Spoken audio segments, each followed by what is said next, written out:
Hello there. Hey, we are live right now. Good evening, everyone. Greetings all. My name is JD from Studio 2105. Welcome. This is MixStream episode 37. And this is for those who are regular watchers and those who are tuning in.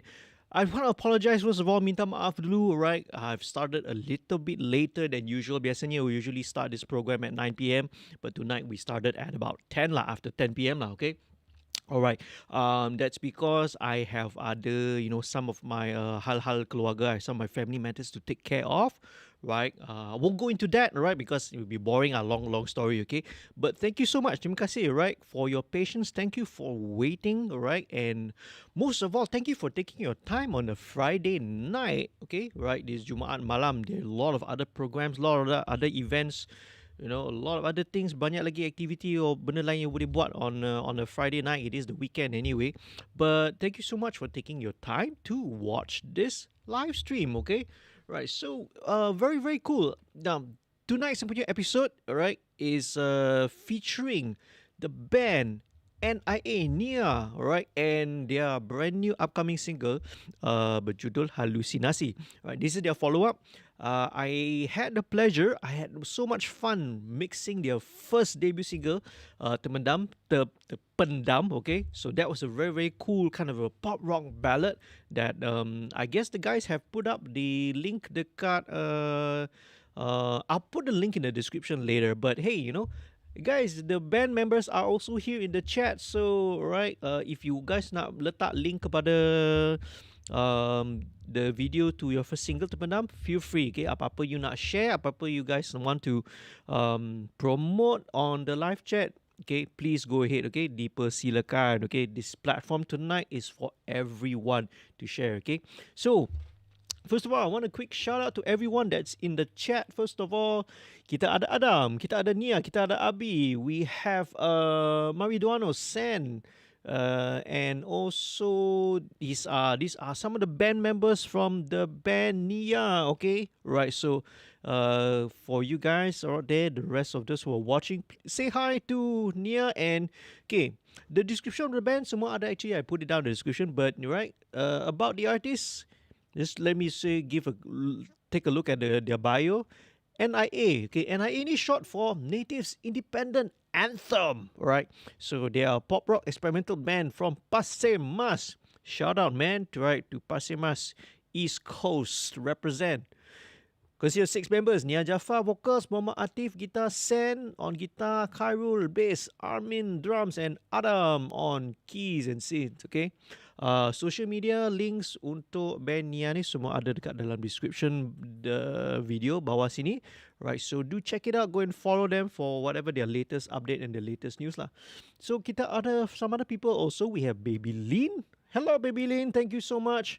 Right, and we have Kakaka, Kakak lah, all your usernames and user IDs. N.I.A fans from Pasir Mas, North Korea. There is a Pasir Mas in North Korea. Annyeonghaseyo. Okay, if you are really from North Korea, just joking, right? Okay, who else? Right. Okay, Adam says music a bit louder than your voice. Okay, usually of course bila I cakap nanti when I'm playing the music, usually I don't talk on top of it lah, right? So thank you guys, Ramai Hadi, N.I.A, Jaafar says, MBFDR, shout out from Singapore, right? Oh, hello. This is a very, very good surprise, right? We have a viewer all the way from Singapore, man. Okay, and this is the good friend Marto Mood, right? All right, that's very, very, very cool. How you doing, man? Awesome.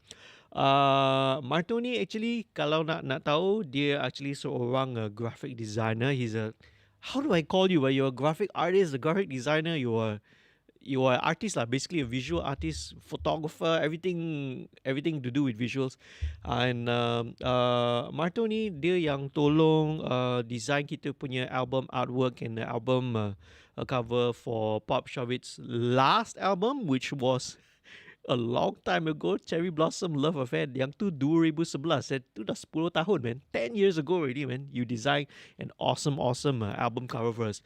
But anyway, this Live stream's not about us. This is about N.I.A. Okay, so this is their follow-up single, right? Halusinasi, which is very very cool, right? I wonder what the influence are. Maybe the band boleh explain, describe in the chat apa diorang punya musical influence. What are the bands that they listen to? Because in here you can hear there's a little bit of reggae, there's a bit of rock, there's a little bit of there's a little bit of a funk as well. I was hearing like, oh, it's got a little bit of Red Hot Chili Pepper punya influence, and so it's super super cool lah. Okay, all right. So anyway, kita akan start this live stream. We're gonna go into the mixing process. So bagi siapa yang tak familiar dengan apa program MixStream ni, it's actually super simple. Actually, this was something, an idea that started off masa PKP and masa MCO dulu. Because, right, for a lot of bands, mereka hilang sumber income because, they cannot tour, they cannot do shows. Thankfully, nowadays, they can start to buat gig again, thankfully. But, walaupun, not, tak boleh capacity penuh lah, right? Cannot be full capacity. But, thankfully, live scene mula jalan balik lah, okay? Mula bergiat balik. But this is one of the ways where I can take local, not to say local, some of it is also international juga, independent music, and showcase a little bit of the process, sedikit sebanyak proses di belakang pembikinan sebuah lagu. Right? We always hear that, especially the fans and the public, kita always dengar, kita always nampak saja produk yang siap, the finished product, the final product. We could be the music video ke, or nowadays on everything is on digital streaming platform. But tahu tak di sebelakang, the process of making the song, wow, ada banyak langkah actually. Firstly, the band or the songwriter kena tulis lagu tu, kena tulis music, the band kena rehearse, kena practice, kena figure out dia punya parts, line apa, chord apa, progression apa, drum pattern apa. Semua ni kena practice, kena jam, kena jam, and then benda ni mungkin ambil masa berjam-jam atau berhari, kadang-kadang berbulan-bulan untuk, create the arrangement and do all the pre-production. And then baru saja masuk, then only you go into the studio to record. Yang tu pun akan ambil masa berjam-jam. Okay, it takes a long time. So bila dah siap recording, the tracks akan dihantar kepada surround mix engineer, and that's me lah, right? Itu saya, that's peranan saya. Okay, that's where we that's where I come in. So I take whatever the band has worked on, right? Diorang dah bekerja keras untuk buat the recording. Then lepas tu they hand it over to a mixing engineer lah. So lepas mix, lepas master, baru then only you dapat the final product. So this mixing stage ni, I rasa actually just 10% saja daripada keseluruhan of the whole process that you see, okay? So hopefully benda ni akan expose sikit lah, beri sedikit exposure kepada berapa pentingnya kita kena appreciate, right, the hard work that musicians, that artists put into the music lah, right? So, right, please support, okay? Follow N.I.A band, their social media links are all down in the channel, okay? Alright. So, N.I.A Just Official, Dave Matthews band also. Oh yeah, okay, very cool. Dave Matthews, that's why we hear some other instruments, yeah, cool. Right. Dave Matthews kena ada violin, next song lain kali ada violin, ada saxophone juga lah. Very cool, right? Super super cool. Yeah, Dave Matthews band is a very very cool influence. So, okay, let's not waste any time. Let's go straight into it. Right, let's go straight into listening to the track. And first things first, right? When I get tracks to mix or we get a new song mix, I always want to take a listen. Kita kena ambil, we have to take a big picture punya look at the song, right? So this means that I have to pull a rough mix together, right? Takkan, you just take once I get a file, then straight away I go and EQ the kick. No, I want to get a rough mix dulu. I want to get an idea of the song. I want to dengar, okay, the song punya structure, the arrangement macam mana. Okay, mana the instrument, where the instrumentation comes in, where does it come out, which parts yang kena highlight, which parts yang kena, put to the back. And the only way to do that is to put a rough mix together lah. So, let's start, okay? Alright, I'll do a little run-through commentary while we listen to the entire rough mix. So, jom, let's start, okay? Right, so here we go. Drum fill. It's got this the funky bass line with the muted guitar. Right, then the keyboards using some kind of Rhodes or Wurlitzer sound, pumping, holding the chords. Then verse. Ada sesuatu kau perlu tahu tentang diriku selalu diganggu bisikan yang sering menghantuiku. It's very playful, very fun. Pre-chorus.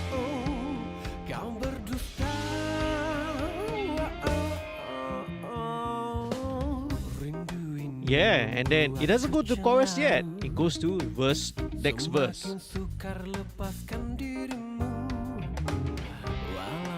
So dia bagi suspense sikit lah. It's like, okay, not yet, belum masuk chorus lagi.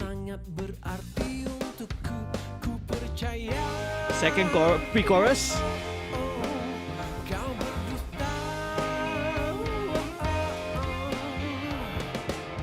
Baru masuk chorus.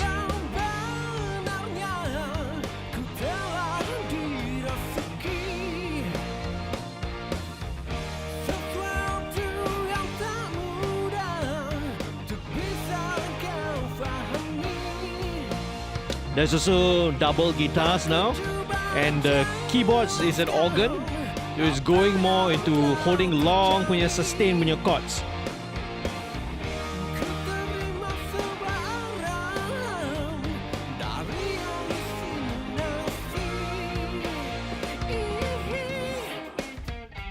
Alright, then it goes into a little interlude riff. Verse 2.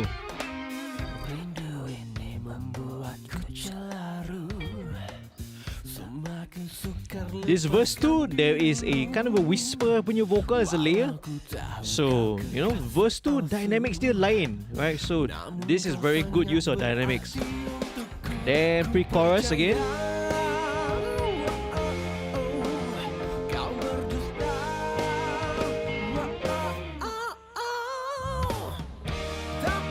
That's a cool break.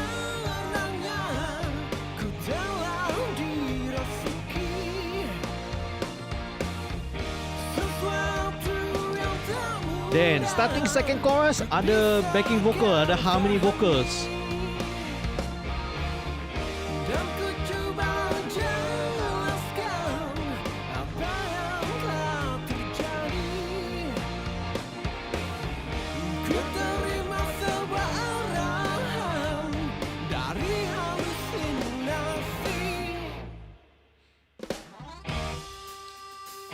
Then it goes to do this bridge with an accordion punya solo.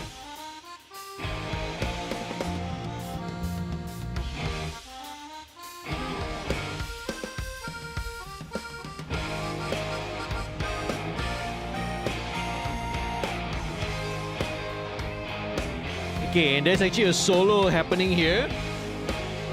But ni semua kena automate lah. There's a solo on this track here.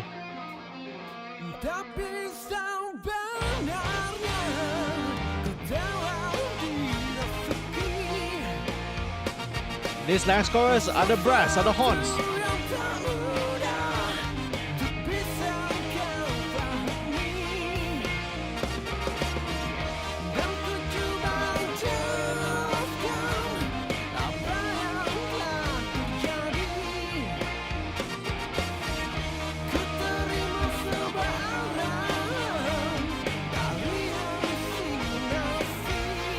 And then outro.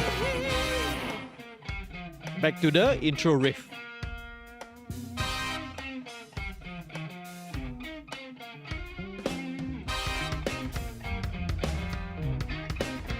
With the harmonized riffs and the licks. Ooh, and then with a really powerful, cool technical lick at the end, man. So, that's the rough mix of the entire song, okay? So, once I get the overall picture of the arrangement, then only we go into the individual stuff lah, right? Then only kita go into the finer details, okay? So jom, let's go. So where do I start first? After um okay, after listening to the rough mix, okay, what do we do? What's the next thing? I will, of course, right, start off with the drums first. Naturally, right, kita build everything out, the mix from the rhythm section up to lula. So drums usually first thing. But the important thing with with starting a mix in this case, kan, is to always set the initial levels and to get the gain staging right. Okay, and the reason is very important. I've said it before many times. Not only is it so that you can get the final mix to your level has got good headroom, got good signal to noise ratio, good gain staging, but also because it helps me to calibrate my listening. So bila I set when I am setting my initial levels, I know that every time I am mixing here at roughly the same volume level every time when I'm listening to my speakers lah. So that is a very important thing. So how do I do that? Okay, very easy. Okay, now first thing I want to do is, right, I will just want to put in some of these plugins first, but I'll talk about it later. But let's talk about setting initial levels dulu, okay? Right? So, how do I do that? Now, different people will have different methods, right? There is no hard and fast rule. You can do whatever you want. But what I do is I'm going to set this kick drum track so that it's going to peak at about minus 12 dB FS. Okay, so let's solo first. Let's maybe cari, this part of the song, the last chorus, because it's like the most dynamic, most most energetic punya part of the song. And pay attention to this, okay? This one. This is the master. So what's going to happen, I want to target and aim so that the kick drum, they can peak at about minus 12 dBFS, okay? Now, this is not, again, I said, it's not a hard and fast punya rule.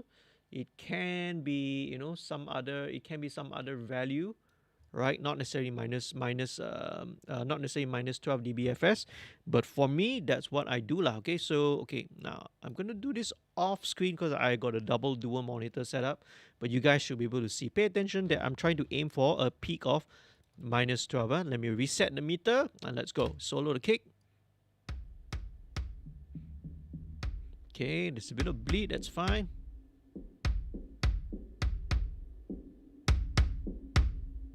Alright, so let me back it down. So you can see they're peaking at about minus 12.7, minus 12.3. Okay, that's fine. That's tuned. So I'm going to set the level at that. So let's go back to my kick drum. You see my kick drum is about minus 2 here lah, alright? So now that I've set up your kick drum level, I usually don't change that because that is going to be my reference level. Okay, that's going to be my reference guide.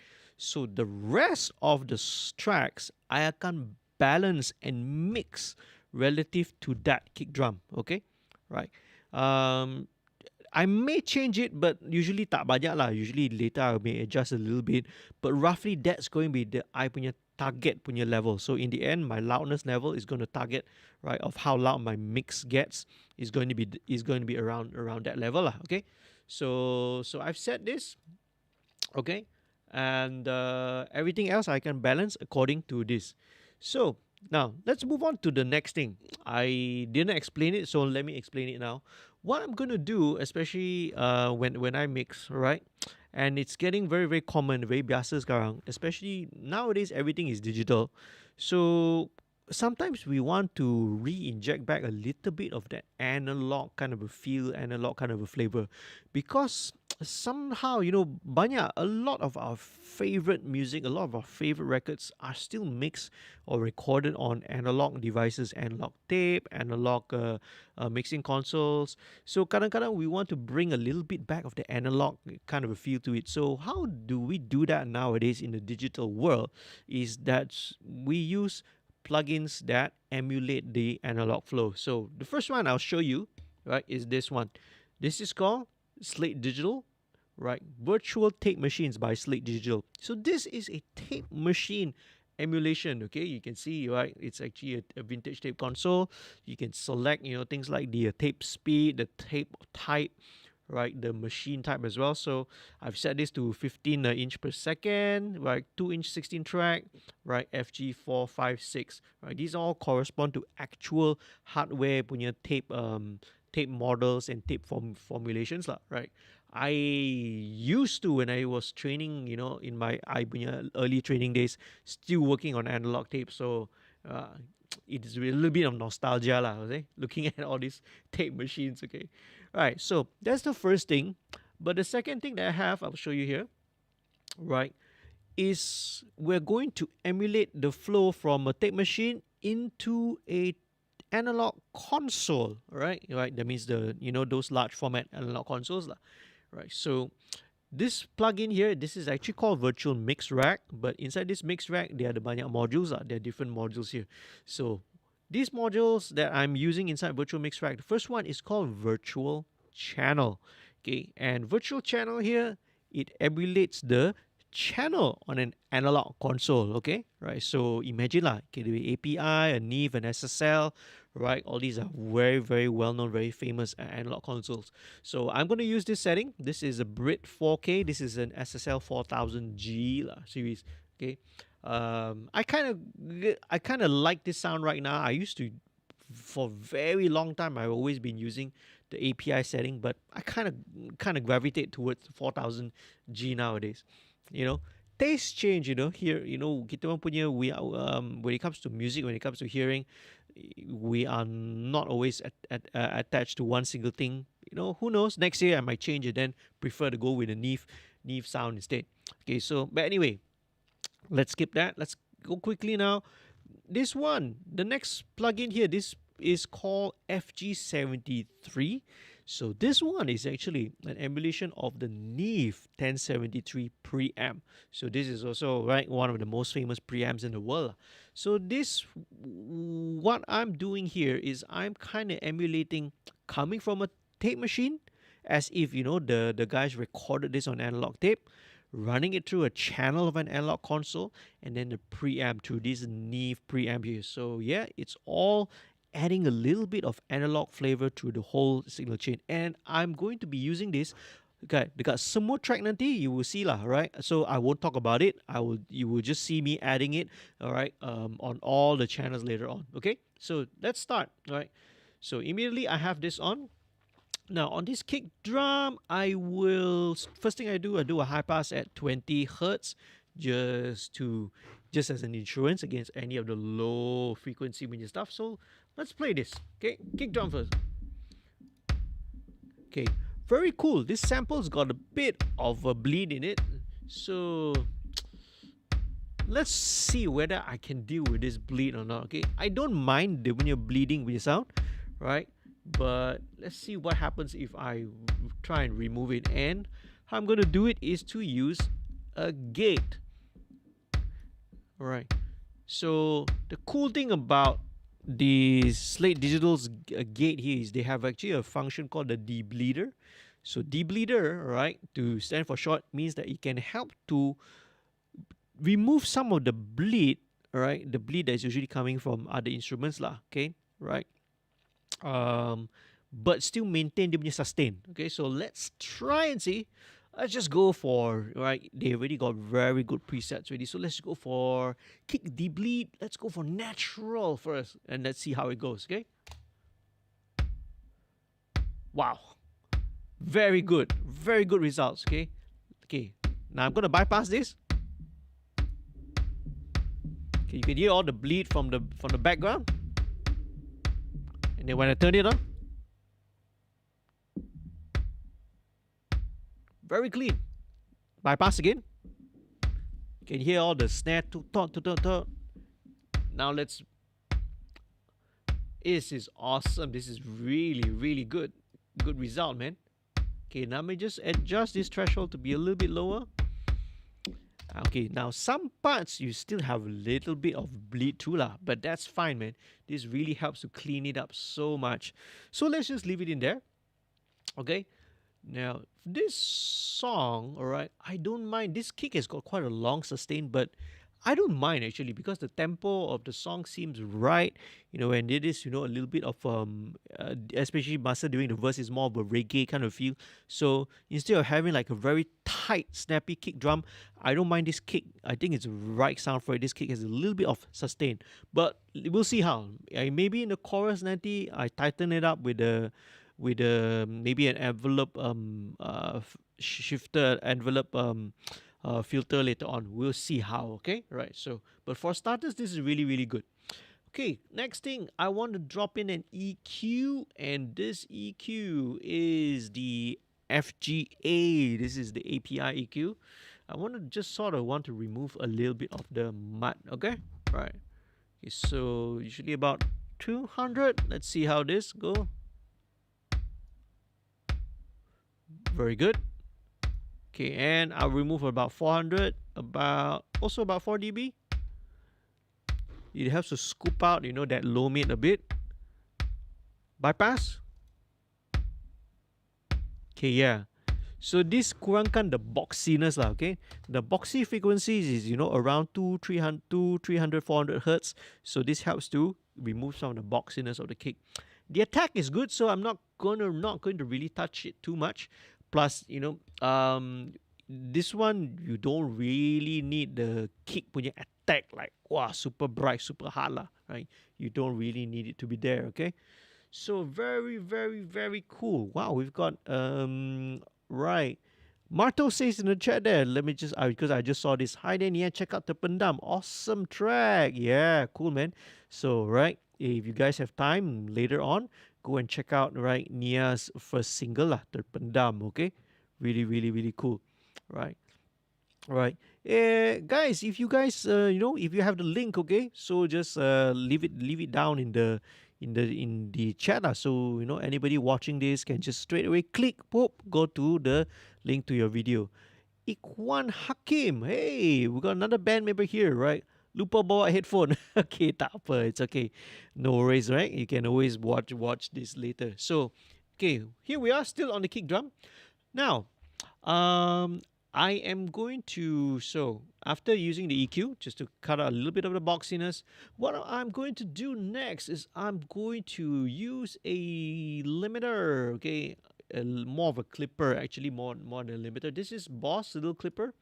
So I don't like using compression on the individual close tracks, right? That's not the sound that I like. But what I will do is I will use a little bit of limiter just to catch the peaks lah. So for this one, I again will let's go to the last chorus because again, the most dynamic punya part lah. So let's bring it there. Okay, so this limiter is just going to catch the very loudest peaks, okay? Okay. So limiter is going to be a little bit more transparent, okay, than using a compressor. And that's it. Tu je. That's all. Right. This is only going to be like a couple of 1 or 2 dBs of clipping and limiting on the top. That's all it's doing. Okay. This is just to prevent it from any of the transients to just any of the transients that go a little bit wild. And that's it. Twitter. That's super, super simple for me. Okay. Now we got the kick. Let's move on to the next thing. And you're going to expect that, hey, I'm going to go with the snare and hi-hat. No. Right. What I like to do is, okay, hang on a second. Now let me tie this. Right. This mic is moving a little bit. Okay, never mind. Let's go to the next thing. I'm going to skip straight ahead. I'm going to go to the overheads first of all. Right. I like to shape the things this way. So I start with the kick and overheads first. All right. So here we go. Let's bounce in overheads. Okay, because to me the overhead gives the overall sound of the kick drum.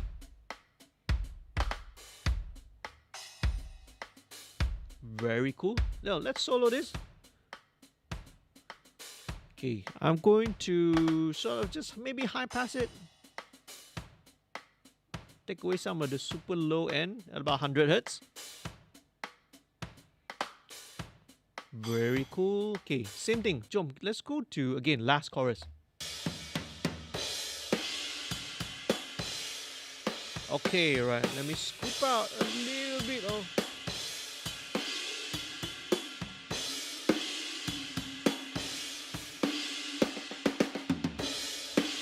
So at about 280, 290, you know, it's again a little bit of a boxiness there.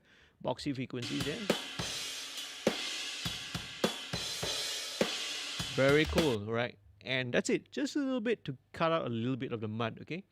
Now the next thing I want to do, and I like to kind of use this, is I'm going to try to sort of massage the high end of the overheads a little bit, because sometimes with some cymbals, you know, kadang-kadang it's a little bit too piercing or a little bit too bright.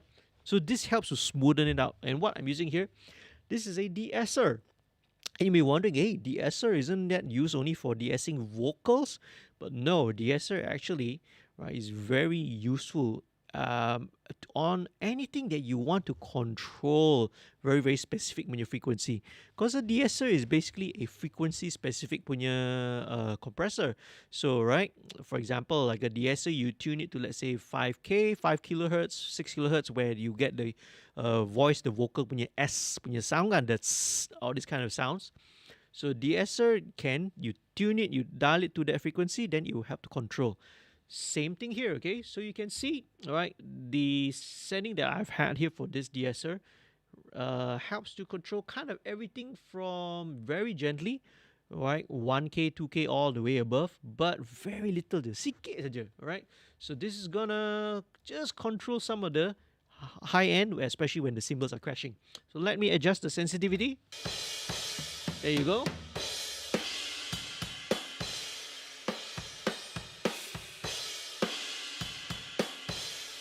Okay, and not much. Okay, look at this meter here. 2 dB. That's all. Yeah. Yeah, sikit je, just a little bit to just kind of control the high end. So let's listen to kick and snare once again. Kick and overheads. Okay. Now I'm going to check one thing. I want to check the polarity. Okay, just invert. Let me see whether this gets better or not.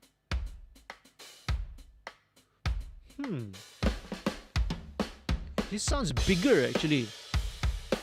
Let me flip the polarity again.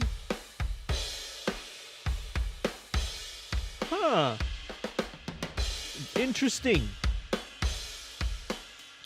Okay, right. So now if you're listening on a handphone, on a mobile device, mungkin susah sikit, but pay attention to the low end of, and you know, especially the body of the overall drum sound. Okay, what happens when I flip this polarity? You are going to hear that suddenly the kick drum, the bottom suddenly becomes more solid, lagi full, and this happens, right, because of phase cancellation lah. Right, so even though this is using guys, you guys use what kind of drum sample you use? Was this from Logic or some other VST instrument? Okay, let me know in the chat, man. So, but even though walaupun you use samples, sometimes you got to check your polarity as well. Okay, because the way that the samples are recorded may not be 100% perfect, and every time you adjust something, it can affect right, the relationship between the phase. So, okay, let's listen to this, okay? Especially, let's go to the chorus, kan? Let's listen to the chorus. And listen when I flip the polarity, what happens, okay? Okay, this is normal. Okay, let me flip the polarity.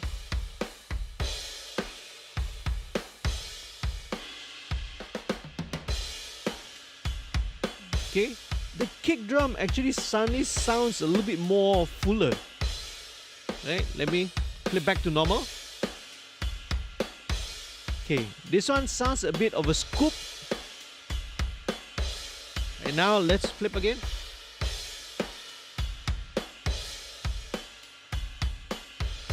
This one, especially around the 80-90 punya region, right? It sounds a lot fuller now. So hey, you know, so this works lah for me. Okay, I would like this. So there you go. That's the overheads. So next thing, let's insert the snare. Let's blend in the snare drum. Okay, right. Now a lot of the sound actually is really coming from the overhead. So the snare is just to kind of to fill it in a little bit lah. Again, I'm gonna go to the chorus, right? Because that's the main part.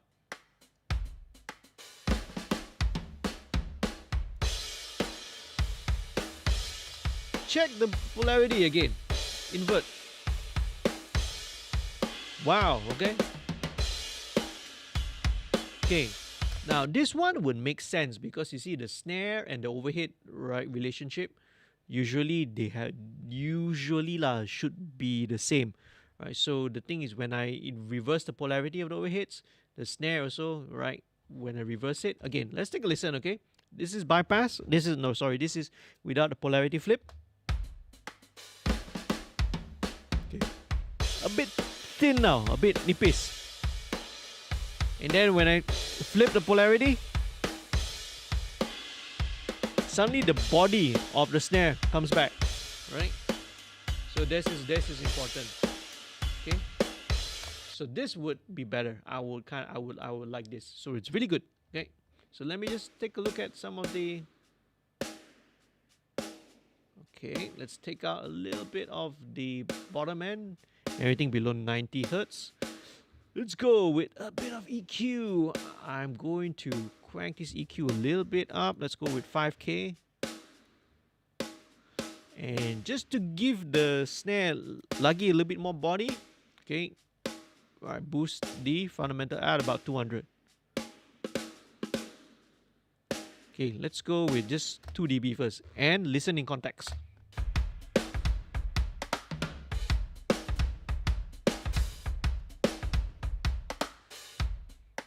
Okay, go back to the chorus.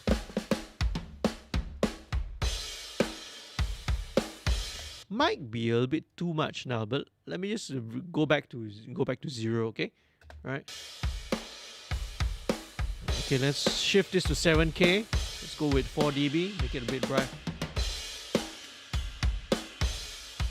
Okay, cool. Very cool. That's how it is. Okay, I'm happy with that. So same thing with the snare drum. I'm gonna go with the little clipper once again, just to clip, right? Just to put a bit of limiting on the snare drum. So same approach here. This is not to change the tone, not really there to change the tone, just to control a little bit of the peak so it's not too spiky. That's all. Yeah, that's all it's doing. Yeah, that is all that I'm asking it to do. So now let's go. Hi-hat. Right, hi-hat is gonna be. Let's take out all the bottom end. Don't need all the bottom. Let's go. And very cool. Hi-hat simple only, okay? So there we go. Okay, now I want to give the drums a little bit of ambience. And how I'm gonna do it is by adding some reverb on the overheads. This is a little bit unusual, but actually this is something I learned from watching Chris Lord Elch. This is one of the things that he does. He does not add too much on the direct snare mics. He adds reverb on the overheads and the room. So here we go. I'm gonna go, and this is called Reverence. This is a stock plugin that comes with Cubase. All right, so Reverence, this is a convolution reverb, so it uses IRs, okay, impulse responses.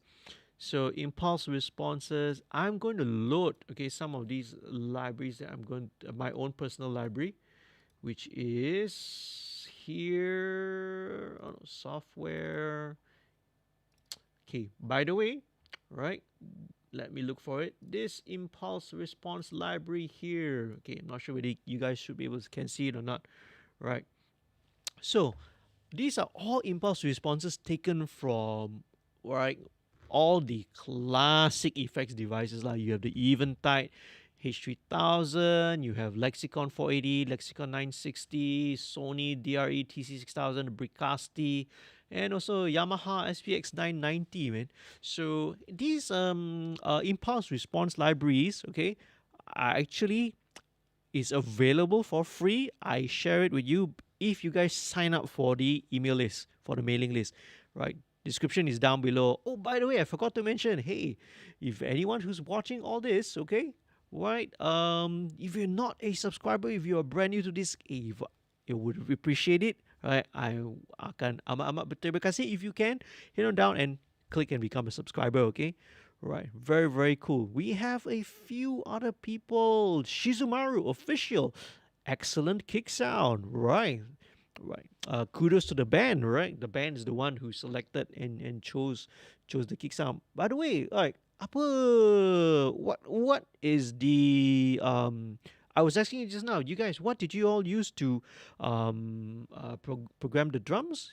What software do you all use? Do you all use Logic? Did you work this in Logic? Do you use another kind of VST sample library? Let me know in the chat, okay? So that just to curious, just so that I'll know. And oh wow, folks, we have a very special guest, man. This is Rudy from Pop Shove It. This is my bandmate and my drummer. Thanks for joining in, man. Super awesome. Rudy says hello, JD. Right, super awesome. Hey everyone, give a shout out to Rudy, okay? All right.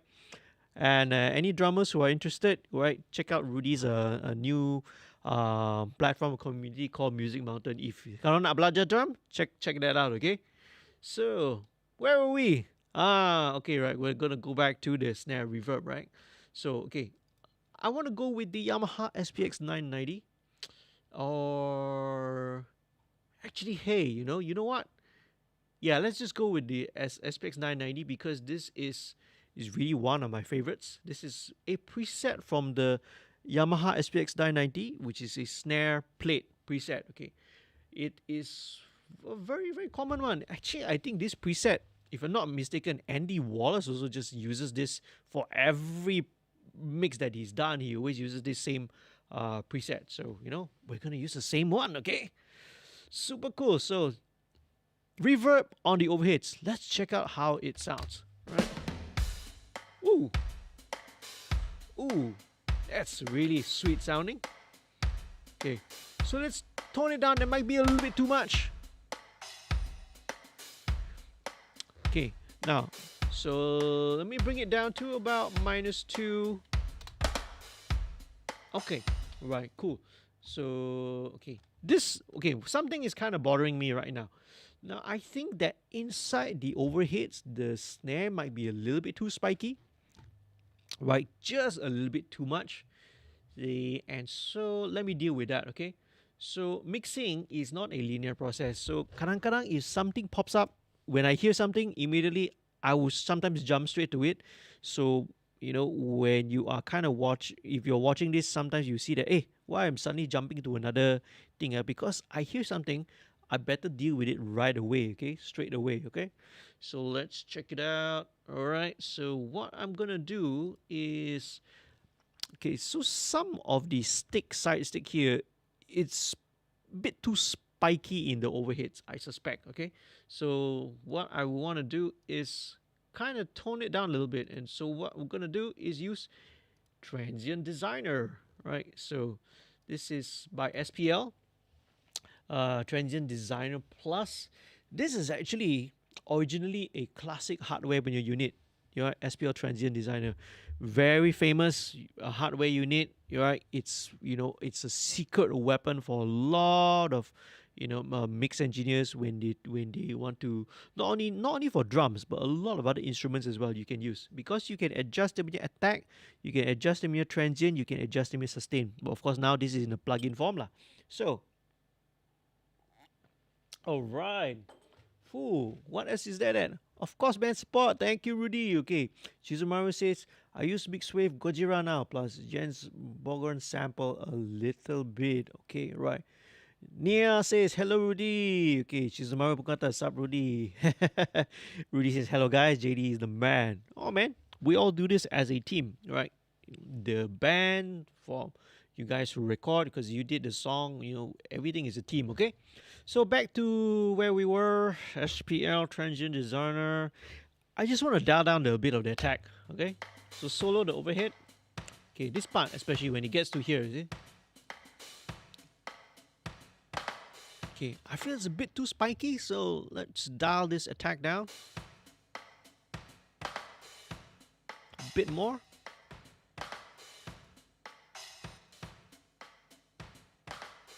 Okay, that's cool, but let me try and fine tune it a little bit more. And I think this is only a feature that I could be wrong, right? But this is a feature that is only available in the plugin. It's because the plugin has a sidechain. So this sidechain filter will allow us to more accurately dial into that particular frequency. Okay, so let's switch it on, solo the sidechain, and let me just listen to where we want. Okay, so there's either low or high frequencies, so you can dial in the sensitivity of the plugin. So they akan either lebih sensitive towards low frequency or high frequency and mid range, so we can dial it in. So let's listen to it.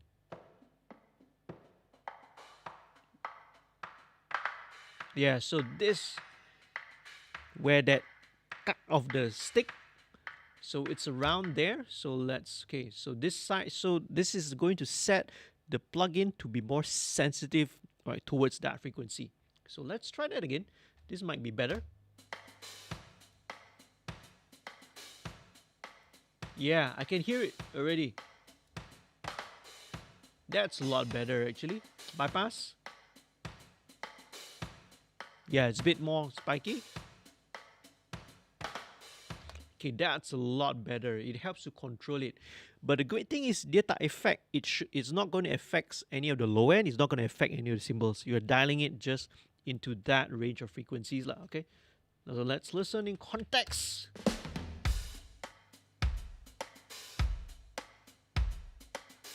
Very, very cool. Awesome. I'm liking it. Still a little bit.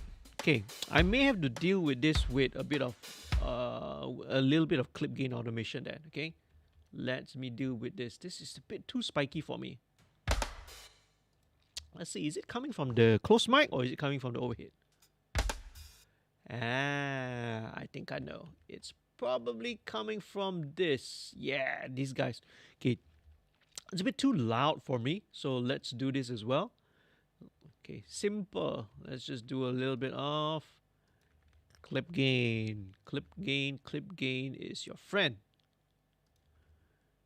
Okay, here we go. Right. Okay. Let's turn this down about 5 dB. Let's check it out. That's a lot better. That's much better. Does this happen here also in the second verse? Yeah, okay, so let's turn this down 5 dB as well. So that's it, right? So sometimes editing and clip gain can also be a friend. So let's listen in context.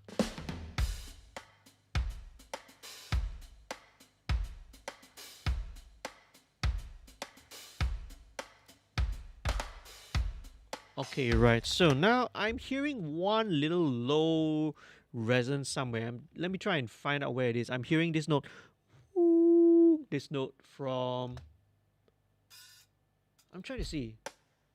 Where is it coming from? Is it coming from there? Okay, it's coming from the overhead. Okay, let me dial it in so you guys will know what I'm talking about, okay? This frequency. This one. It's about 670 hertz. Just to notch it out a little bit lah, okay? Right? Sikit je. Sikit sahaja. Okay, now the next thing I want to drop in will be the room microphone. This has got fairly good room ambience on it already, so let's just check out what we can play with this. Okay, right. Right, okay. Right, this can be a little bit more explosive here. Okay, very cool. We can play around with this. So let me take out a little bit of the bottom. We don't need all the bottom. Again, let's go maybe the chorus, okay? Very cool. Alright, So we don't need all the low end, don't need all the top end. And apa kita akan buat? What we're going to do right is let me look for this. I love using this guy. This is called Pulsar Smasher. This is an emulation of a 1176 and set to all buttons in, and we're gonna see, right, what's gonna happen with this. Let's. Ooh, that's exactly what we want. Okay, so this one is going to be squashing the room mic, the room tracks. Okay, let me adjust the output. Okay, so let us bypass. This is without. This is with. Oh, that is so tasty, man. Especially when the toms come in as well. Let's listen to this pre-chorus section. Full explosive, right? So basically what this is doing, right, it is smashing and really compressing the room track. And what this does, right, it's controlling all the transients and it's bringing up all the sustain, the room ambience that's coming up behind lah. Phew, I'm getting a bunch of messages, man. Okay, the wife is messaging. Let me go and check out. Let me just go and give her a reply for a second, okay? Right? Importantly, right? When the wife message. Oh, okay, right. Yesterday was my mother-in-law's birthday. Oh no, she didn't tell me. Okay, I got a message her. Okay, very very very cool. Let me just drop a little voice message to her. Okay, right? Okay, right. Hey guys, all right. I'm just play the track in meantime. Let me mute my mic for a second. Okay.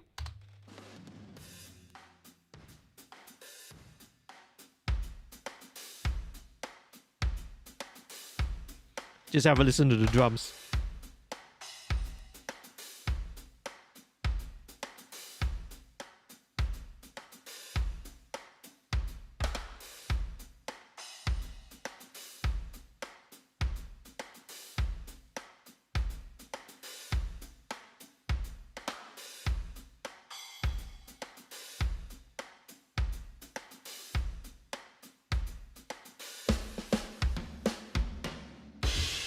All right, I'm back. Just got to drop a little message, right? Okay, when the wife calls, that's very important. Okay, when the wife message, it's important to reply back. So there we go. Let's blend in this room. So this is going to add a bit of energy to it. Okay, all right. We'll see how. I might not put in too much of it. I might automate this so that below the chorus comes in, I'll probably bump it up a little bit. So let's begin a little bit, because the verse, you don't really need the verse to be too explosive. You want it to be a little bit more.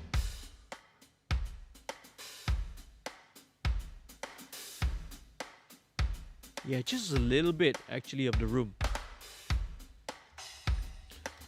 When the chorus comes, then baru I automate the room to give a little bit more, a little bit more explosive energy to it. Okay, so jom. Now what else do we have? Kick, snare, hi-hat sudah, overhead sudah. Then only now let's go back to the toms. Okay, so let's go with there's actually 4 toms in here, but this tom one only happens here one time. So let's check it out. Let's see where this guy's hang on.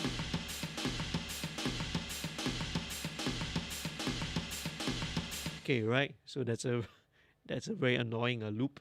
So same thing. Let's check it out. I'm gonna drop in all these plugins as usual.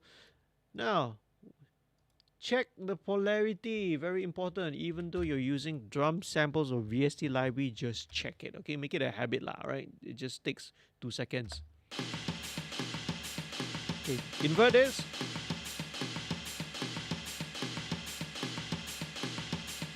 Okay, right. Why I'm not hearing the toms? I know why. Because the tom group, the group is still muted. Okay, nope. It still happens to me. Okay. Right, so now we can check.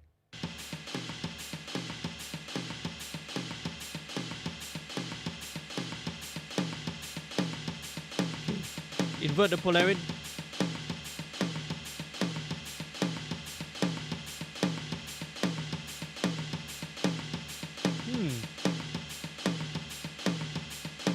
Okay, cool. This is tuned high enough that it doesn't really affect it too much. So let's just leave it at its or whatever its original setting is. So, right, I always need to check the polarity with the overheads. Okay, right. So let's go back to this first tom again. All right. Okay. Very cool. Right. So. Okay. So a little bit. Not gonna do too much to this.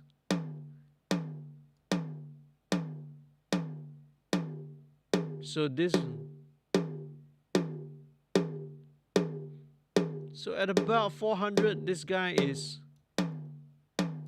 Yeah. Let's get rid of a little bit of that. Okay.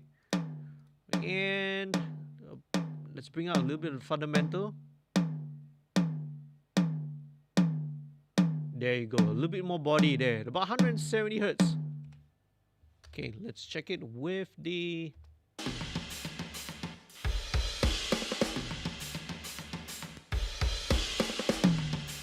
There, okay, so a little bit more body lah, okay? Right, who else is going? Hey, Zachariah is in the chat. Hi JD, hi N.I.A. or N.I.A, alright. Zach is right, one of the regulars on this channel. Zachariah is also a patron, okay? Right. Hey, by the way, I forgot to mention, lupa nak mention actually, right? One of the ways that I kata about this whole MixStream program is how you can support the bands. Not only by, okay, you can stream their song, you can buy their CD or buy their albums if they're putting up physical CDs, watch their videos and all that. But if you not support the bands directly, the MixStream platform and the community is one way that you can do so lah. And caranya is by becoming a patron, right? So what is this patron thing? Okay, you check it out on top there, right? You can see there, and it's also down in the description lah, right? The Patreon is actually more of a crowdfunding website. It's the website here is www.patreon.com/studio2105. Check it out. There are different tiers, right? Some of it you boleh either become a monthly subscriber, or you can sometimes boleh one off as well. But if you become a patron, and and you drop a message, let me know, right, that you are with the code MixStream37, MixStream37. What happens is that 50% of whatever your revenue, whether you join as a monthly subscriber or you do a one-off contribution, right, is going to go towards the featured artist lah, right? So we do a little bit of a profit sharing, 50%, right, goes to the featured artist, and 50%, does come to me to help with, right, to help sustain the creation of the content, the videos that I do lah. Right, so just a quick mention, so please check it out. Zachariah is one of our patrons, okay? So thank you so much for your continued support. Zul Asmain says hi, hello, right? Okay, right. Says okay, it's more when an emoji over there. So thank you, terima kasih, right? Thanks for joining. So let's go next one. Let's go with this one. So this is Tom 2. This Tom 2 also only happens once. So let's check it out. Same thing. Load this plug in. Let's solo with the overheads and check polarity, okay? Make it a habit.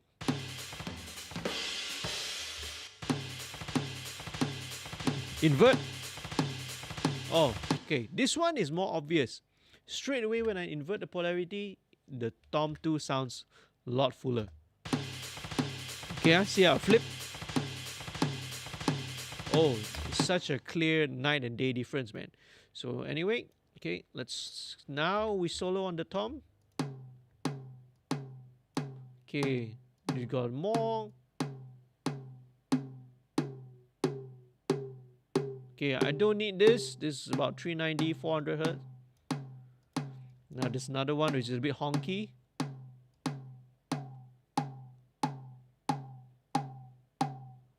about 700, 790, just under 800. You can sometimes, with modern DAWs, the RTA analyzer can kind of give you an indication, but my advice is don't look at the spectrum graph. Don't look at this graph and then you see a peak there and then, oh, automatically think you got to EQ there. You got to use your ears first. You got to mix and make this decision based on your ears.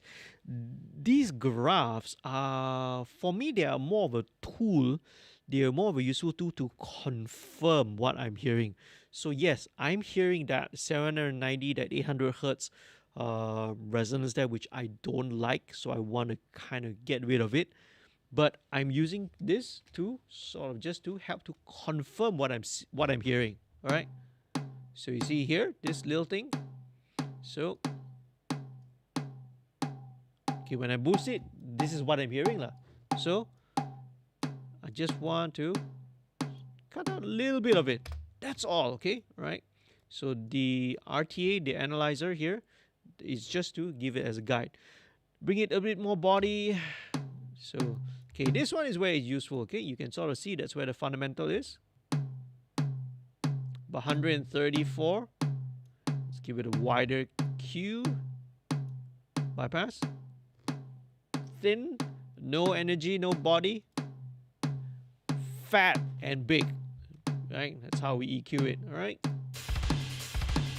Very cool. Okay, so here we go. Let's pan these.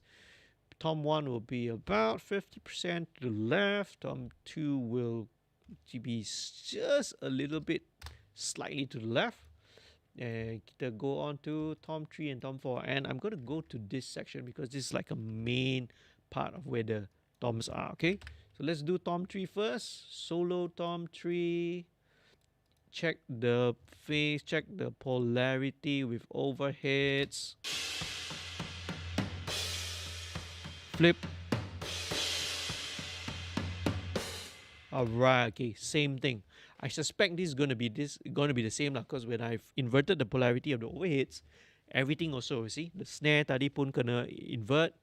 The toms also I need to invert as well. So let's confirm it, but again, confirm it, all right, before making a decision. Okay, right. So the bigger the tom, the more kind of overtones it has. So one more time, let's loop the.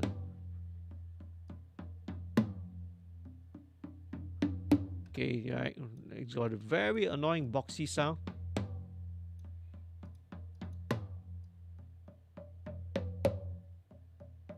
Okay, about 600. Okay, and right, a low end boost, just give it. Yeah, this is around 88 hertz.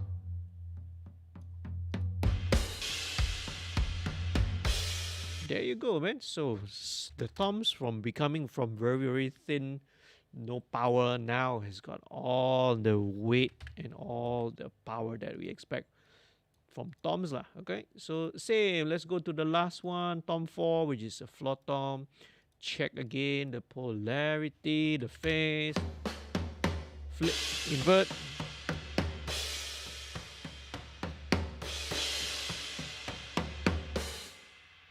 One more time.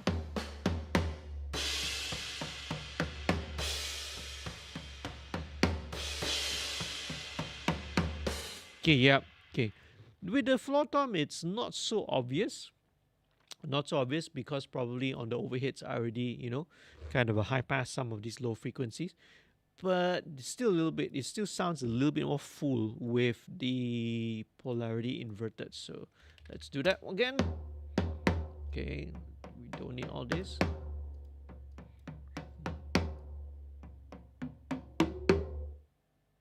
Okay, alright, a lot of very boxy sounding.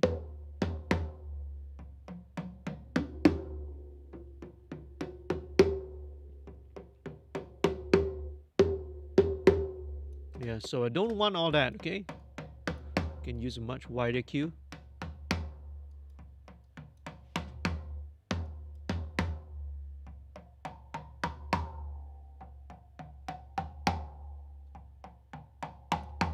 Okay, about 830 or so. Okay, right. And lastly,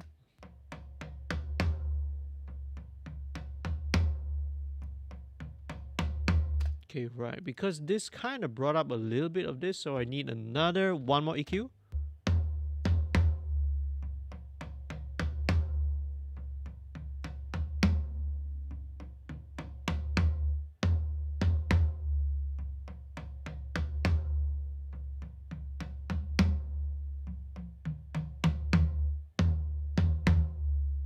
Okay, so there's about 150, 160 there.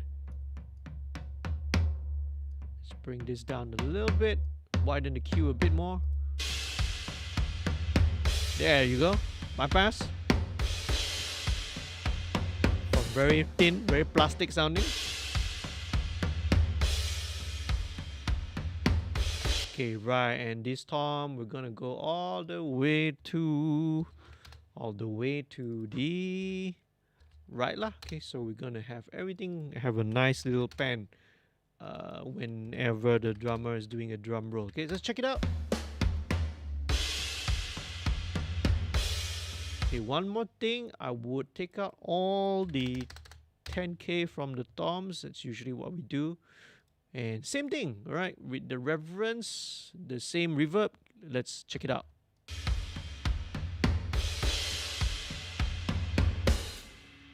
Very cool, right? So about the same level. And there you go. Let's fast forward to maybe the bridge section here.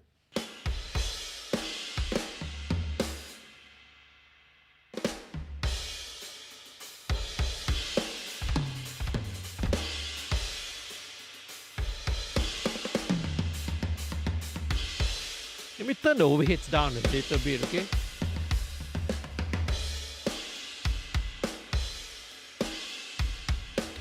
Okay, maybe all the toms can be just a touch softer, just a little bit. Sikit saja. Okay, now, one last thing now. With the drums here, the guys actually sent me a sample here. So this is actually this is much more tighter drum sample. Now, we could try and use this and see. Okay, let me just try and check it out and see how this goes. Right. So this will go into drums. Okay, let me kind of EQ this. Take out the 350. You can hear the.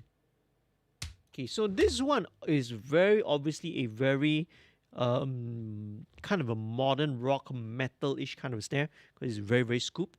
So this might just sit underneath, I think.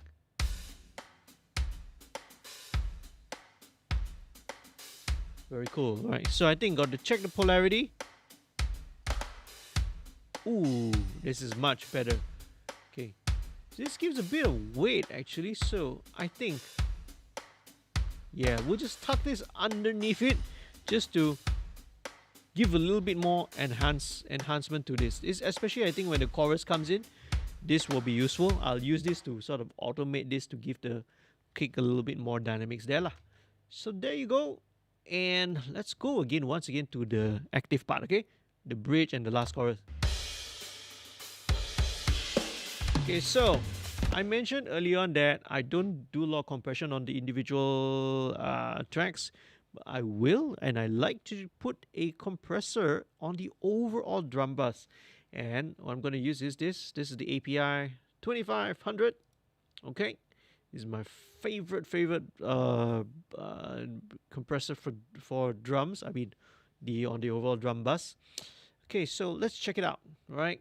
So I usually have to compensate this by about a dB.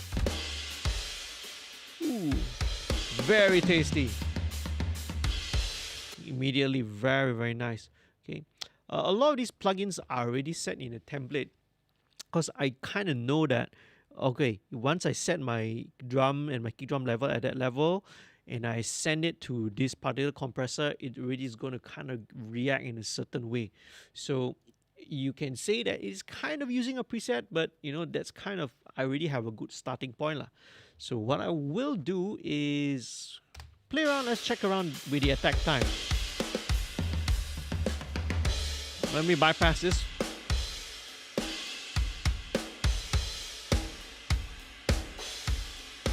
Okay, it does kind of squeeze it a little bit, which may be a bit too much, but so let me back off on the threshold.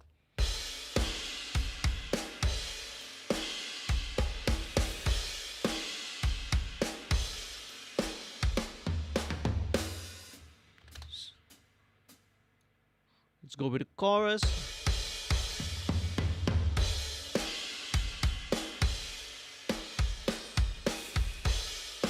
Okay, interesting. So let me pull the attack back, okay? Because now is at the fastest attack.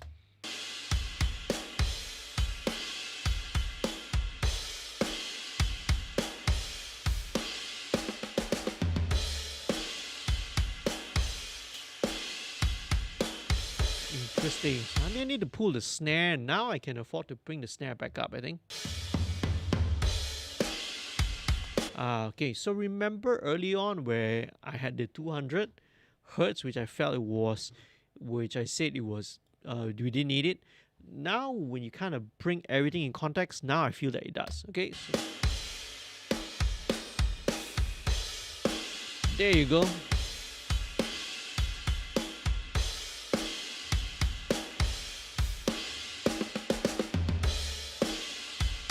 Right, so see, now I know, all right?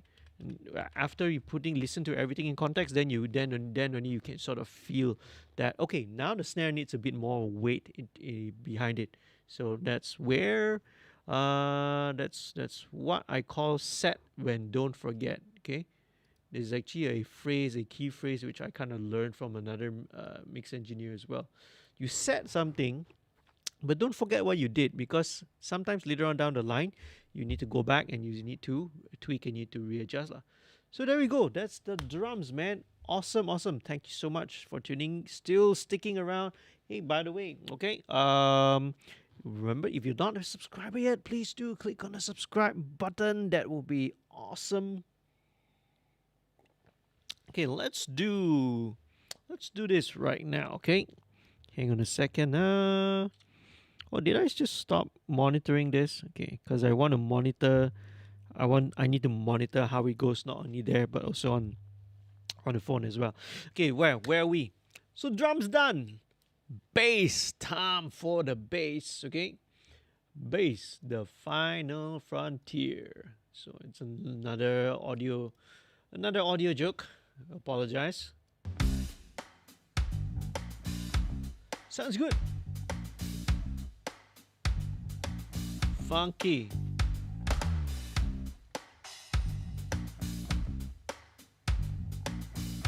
Okay, I already did a little bit of adding to sort of clean up some of the. There was a little bit of electrical buzz,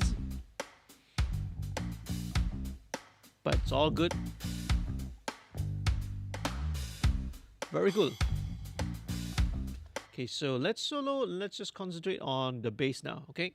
So let me show you what I have on the bass group. Okay, so even though this is the bass channel, I still will route it to a bass group lah. That's part of my template. That's part of my workflow. Okay, so it will collect whatever bass tracks. Because sometimes on other projects, there is the DI bass, sometimes there's an amp bass, sometimes there's an affected bass. So I use this template to group all the bass tracks into one, so it's easy to manage. First thing first, I have an instance of Waves C4. This is a multi-band compressor. So what this does here, actually, I'm only using the lower band here, the low band. So everything below 180 hertz. All right, I've set it in such a way. So the other three bands are all bypass, so they're not working. Okay, only this one single low band is working. So this is just to control, right, and massage the real bottom low end. So it's not going to affect too much of all the mid range and the high frequency stuff. Just to control the bottom end, and very subtle, right? That's all it's doing, like only a couple of dB, right? And once again, thanks to my gain staging and how my template workflow is, I already sort of know this is the kind of the within the ballpark region. Once I balance my drums that way, I just need to balance in the bass, and everything will, in terms of how much compression, how much gain reduction it's applying here. It's exactly how I want it. It just helps your workflow, lah. It just helps to speed things up instead of having to every time start from scratch. Okay. Now, next thing I want to show you is this baby here. So this is called Surfer EQ Boogie by Sound Radix and Focusrite. So this is very cool. This is actually a light edition of this plugin called Surfer EQ. And what Surfer EQ does is a very cool thing, right? Zach has probably watched me doing this many times, so he already knows what I'm talking about, okay? But for those of you who may be watching this for the first time, who are new to this channel, I'll show you what Surfer EQ does. So Surfer EQ, what it does is that it looks ahead and it can track the frequencies. And when I talk about frequencies, not only the frequency of the fundamental frequency of the note. I'll play this bass note, okay? Then you look at this little green circle here and see what it does, right? See what is it doing? It's tracking the fundamental frequency of the note, right? Of what the bass is playing. So the fundamental meaning the root note lah. So it's C, G, G, G, D, B flat, C. In this case, it's showing A sharp, of course. So this has got a very potential for a lot of very, very powerful applications. See? So you can use this EQ to just always target and boost that particular note, the frequency that you're doing, or it can also go to the other octave, not octaves, the other harmonics as well. So I show you where it goes. So this one, number 1 here represents the fundamental, the root note. 2 would be the second harmonic. This is an octave above. You see here it changes to 128 hertz, but it can also go all the way up until you can imagine lah, right? Going all the way up here. So let's go for, I would kind of usually always aim for the 5th. This Google is really creepy, man. I just talked a little bit and then it, Google just, hello Google. Hi Google. Well, what's the best way to mix a song?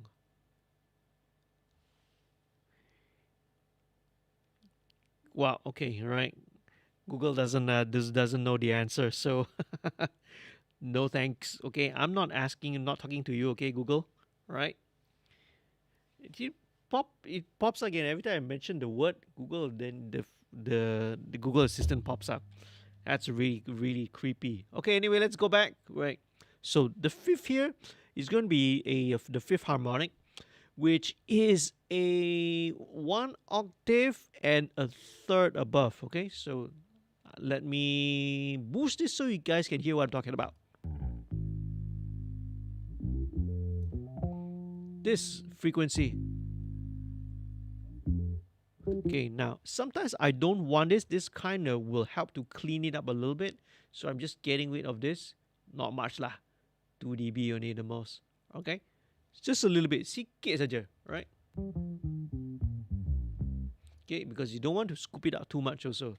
This helps to clean up and actually helps to define the fundamental a little bit more. Okay, so there we go. Next thing. Right, what I love to put on next is the 1176. This is a revision A, the blue stripe from U80, Universal Audio. Alright, so let's just push this through.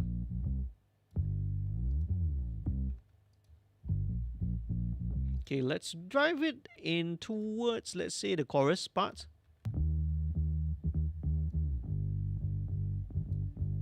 Fat. Yeah, it just gives it a little bit more energy.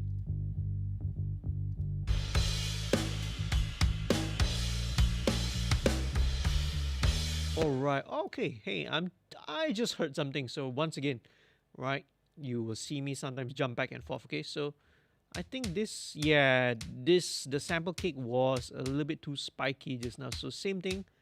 I'm gonna put this little clipper there, just as a insurance. Okay, so in this case, this one, the signal level is a bit too low, so that even though I go all the way down here, it's not hitting, is it? Because this has the maximum range here is minus 18 dB. So there are a few ways I can do it, right? So what I will do instead is let me gain this up. So let's bring the input gain to about 10 dB. And then I just compensate lah. Bring this down about 10 dB lah. Okay? Simple. Okay, yeah, that's better. Just now, it's just sounded a little bit too spiky. Let's play the chorus again.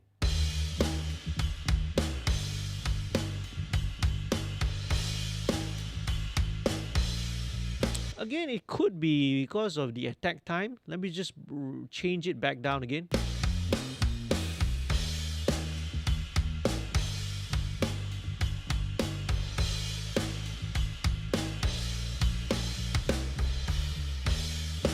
Okay, but if I bring it down to 0.1 milliseconds, it smashes the snare a bit too much. Okay, so never mind. Let's just leave it. Set it, but don't forget, I want to hear how it goes along with the guitars and the vocals later, because we're kind of basing this on incomplete information. We don't know. It sounds now in isolation, it sounds a bit too spiky, but maybe, right, very possibly when you mix in the vocal, when you mix in the keyboards, when you mix in the rest of the guitars, it will be just nice, right? So let's not assume anything until we have, right, the big picture. So let's go back to where the bass is. Let's go back to where it is. So there we go, right? 1176. So what I'm gonna do next is use Bass Rider. So this is a very cool plugin, right? This can help you to really dial in the levels really quickly. So I need to do just to look for a target level. So this one really helps to even out the bass bypass.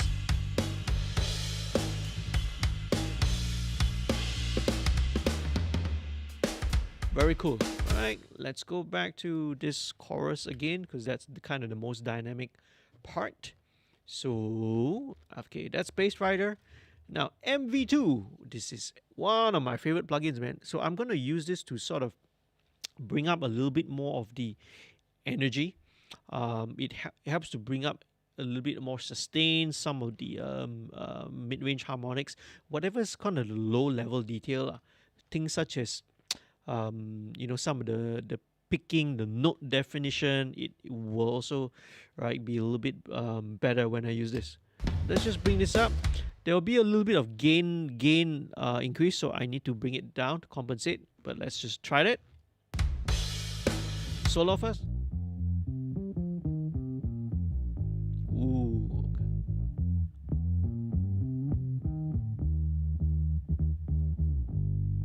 Okay, let's turn this down.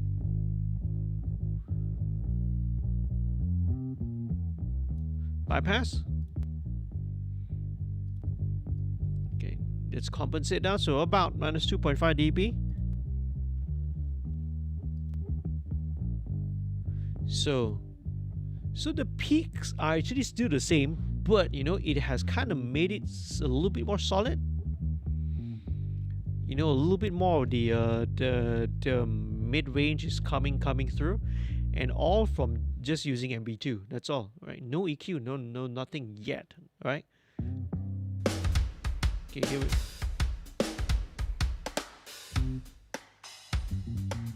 Very cool. So there you go. Right, MV2 is really great for a lot of things, man. Very cool little lick that the guys did. So now I kind of feel that we need to EQ this the bass a little bit, just to sort of sculpt it a little bit more. So it's got a bit of murkiness around that 200 region. So let's try to deal with it and see.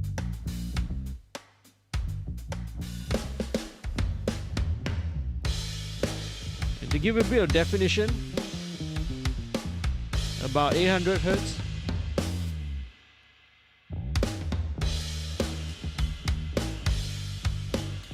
Maybe about 1.5.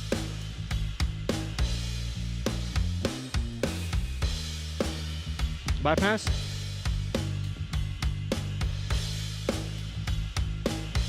That's quite drastic actually. Bypass. I feel like it tightens it up a little bit, right? It's a little bit tighter this way and a little bit more clearer definition. So once again, let's wait till we have more complete information, then only we know. So there you go, drum and bass. So let's move on to the keys. So same thing, right? Okay, I actually kind of want to deal with this separately. I actually should have kind of done this, but you know, the guys actually imported everything into one file, which is cool, right? But I want to kind of split it.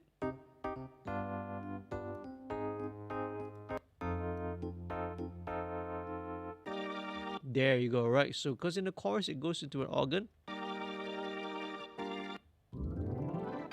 There's still an organ. Still organ. That is still a let me just bring this down. Very interesting. Okay, this actually is blended in with the with some of the brass. Okay, and that's the organ. Okay, and that's the brass. Okay, so there's actually 3 different sounds. So let me go and split this up first. All right, duplicate the track. One would be the keys. So let's take the keys out. Da, da, da. This is the organ and keys. Yep. Okay, so let's leave this there. Take this out. Take this out. Okay, so this would be, yep, this would be the keys first. So now this one would be the organ. So once again, let's duplicate. Let's remove the organ parts. And let's keep these and what's that? Oh, okay. Organ is here, so correct. And let's take this out. So last but not least, this will be the brass lah. Okay. All right. B small a, and there you go. That's it. So this will kind of help me later in my organization. So I split it into 3 different sounds. So let's check the Rhodes electric piano.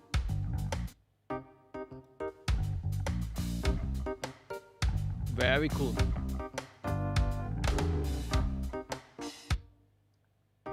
Okay, so right, Willock keyboard sounds, they already sound good on their own, so you don't really need to do much. Okay, but what I will do is just drop in a little bit of compression on this, just a tiny touch. What I like on this would be the LA3A. Again, it doesn't need much. 2 dB. Very cool.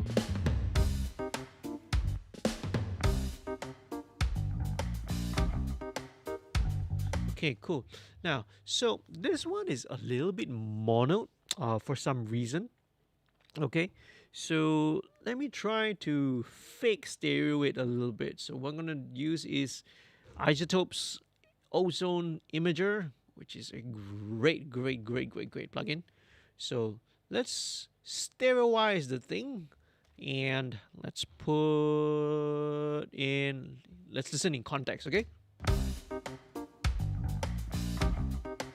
Ooh. Hello, welcome stereo. Let's increase the amount.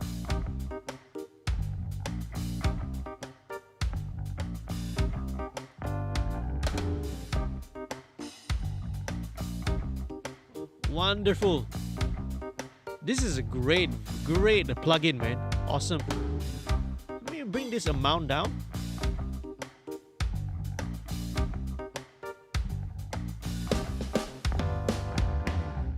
Cool, right? Cool. Because when I increase it maximum, right, the directivity, the weird thing is that it sounded like it suddenly pulls some of the notes to one side, which I guess I don't want it to be. I just want it to generally have a feel of a little bit more stereo-ness to it. So yeah, there you go.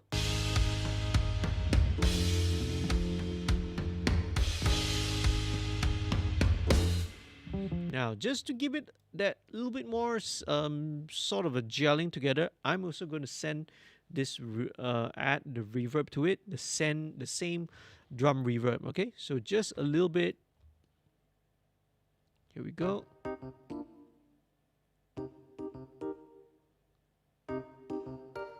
Just dial it back down about this.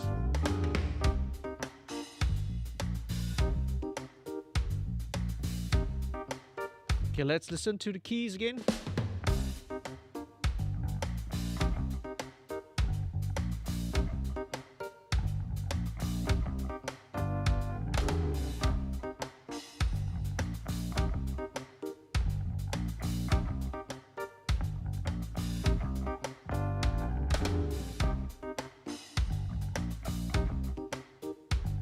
Very cool.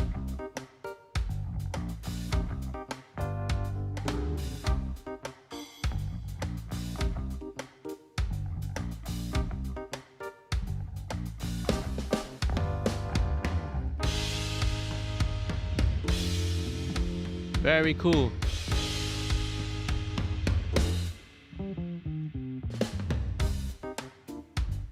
Okay, right. This first note here, I think there's a little mistake. It sounds like a mistake. Okay, right. Let's deal with that first, okay?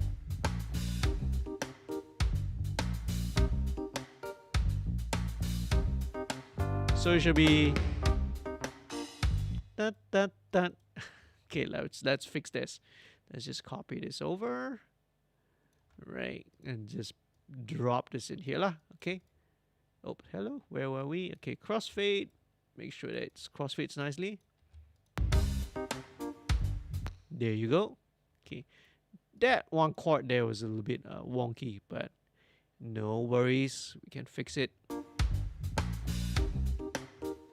Okay, very cool. There you go. Alright, so now I'm not going to go with the organ and brass yet because this is later on. Okay, I think this is kind of the fundamental rhythm section already. Drums, bass, and keys. The guitars here at this point, they're kind of more supporting role. So I'm actually going to skip all this and we're going to jump straight into vocal, okay? Alright, so I'm going to talk a little bit about what my vocal chain is like. So vocal chain actually applies for everything in mixing, but you could lah, but it's easier to explain it this way. So when I deal with vocals there's kind of two stages of the process. The first stage is called the corrective processing. So corrective processing here, I would define it as anything to kind of remove or to sort of, remove problems lah. If you hear anything problems, anything ugly with the vocals, this is the stage yang kita, right, address these kind of issues, right, and fix and deal with these kind of issues first. And that's what we will do lah, okay?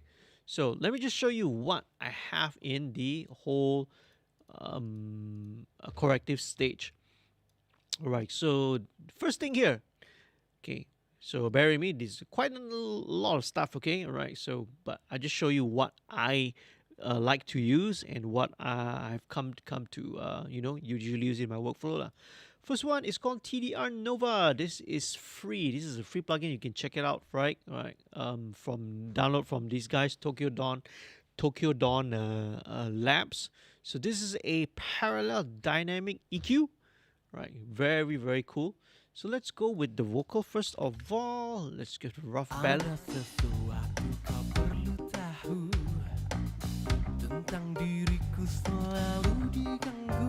Okay, let's solo this.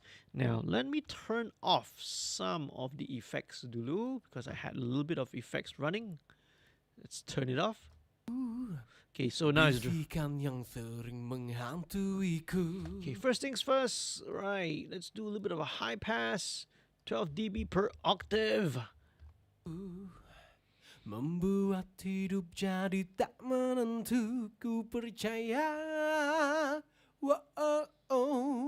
kau berdusta.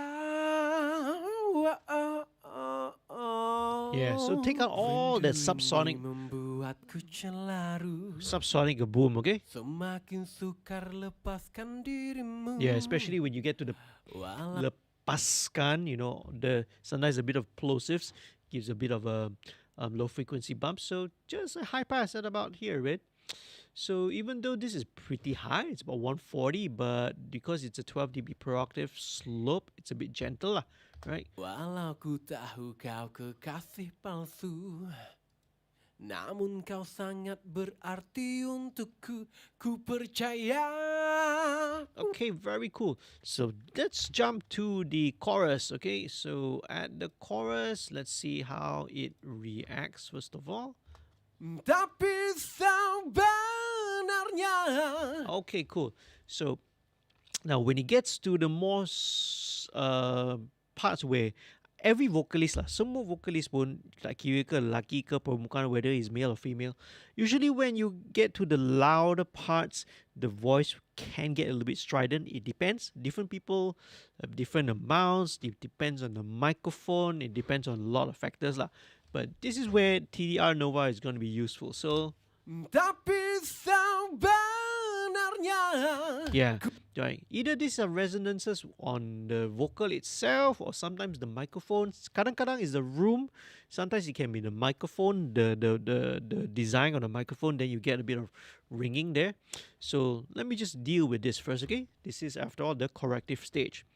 Okay, I'm going to engage this band, solo it, all right, with the narrowest Q, and this is what I'm hearing, okay?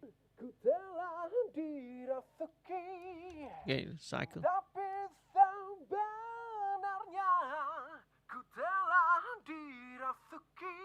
It's near there, somewhere there.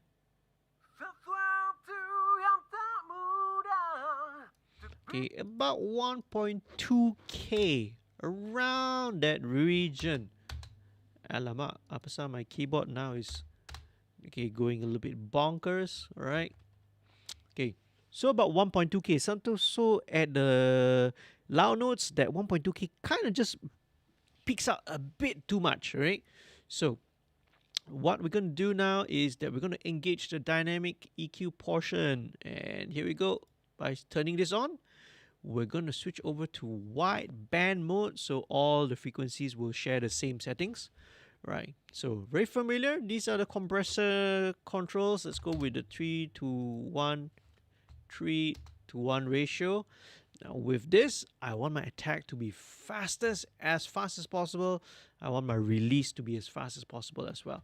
Okay, because I want the dynamic EQ to act very fast, but instantly after that annoying frequency is gone, to let it go, okay, to release also very, very quickly. So let's play again the chorus section. Tapi sebenarnya ku telah dirasuki. There you go. That's it.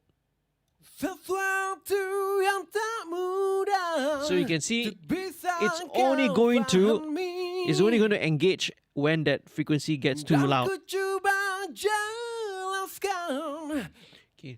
Now I think it's pretty good actually. Not much other issues to deal with. Let's there is one slightly higher, but it's not too bad. Okay, it's quite okay. Pretty good. What mics do you use, guys, to record? Apa yang telah terjadi? I'm really happy with this. Ku terima sebarang. Okay, right. So now there's one little tiny thing which let me try to do with this first of all, and this is another plugin which I have quite more recently used. This is Baby Audio's Smooth Operator. So okay, this one, interesting. This guy has got a 5K remover here, but actually it's probably the same thing lah. Right, vocal smooth. Right, so very cool. What I want to dial in is this particular, sometimes, again, when you get to the loud part, you get a little bit of this. Let me solo this range.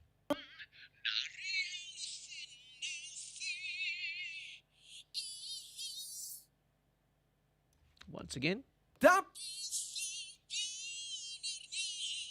Ku telah dirasuki. Around.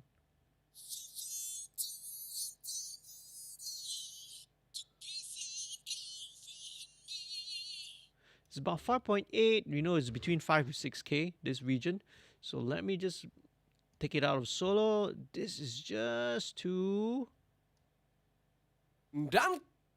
Dan ku coba jelaskan apa yang telah terjadi.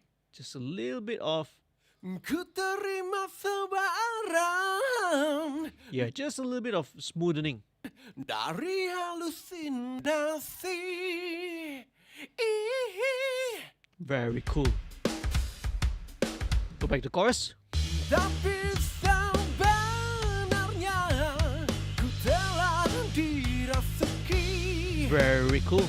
Right. So this already automatically smoothens out, right? A lot of the processing lah. See you, boo boo. What's going on? Right, Phi, great drum sound. Which Phi is this? Is this you, Phi? Is this the high Phi? Is this you, Faisal? It's very confusing when you guys don't use your full names in there, man. Right. So once again, yeah, Phi says great drum sound, and Shizumaru, you use MixWave Gojira plus Jen's Bogren sample. So interesting, man. This is what you guys use, MixWave Gojira. I'm not familiar at all with what that is, man. That's super interesting. Okay, yeah, it doesn't sound like any of the sample libraries I've heard before. So that could be something to check out and research lah. So back to where were we? Yeah, virtual tape machine. So same thing, okay, virtual tape machines. Okay, let's go with 15 IPS. And virtual mix rack, same thing, except with vocals, it's a little bit different. Right, I still go with the same SSL 4000G, but instead of the 1073, I go through this. This is a Hollywood Virtual Tube Collection. So this one emulates more of a tube preamp section instead of a NIF 1073, which is a solid state. So this one will give a little bit more character lah, right? It saturates the vocals a little bit more. With vocals, I would like it to have a little bit more of this tube saturation in it. So let's check this out. Tapi sebenarnya ku telah dirasuki. Okay, saturating a little bit too much. And the reason is because here, this guy here. Let me check out the verses first. Let's just see. Ada sesuatu kau perlu tahu. Yeah, okay. So Tentang diriku selalu diganggu. So you see, this is kind of pinning a lot of meters up there.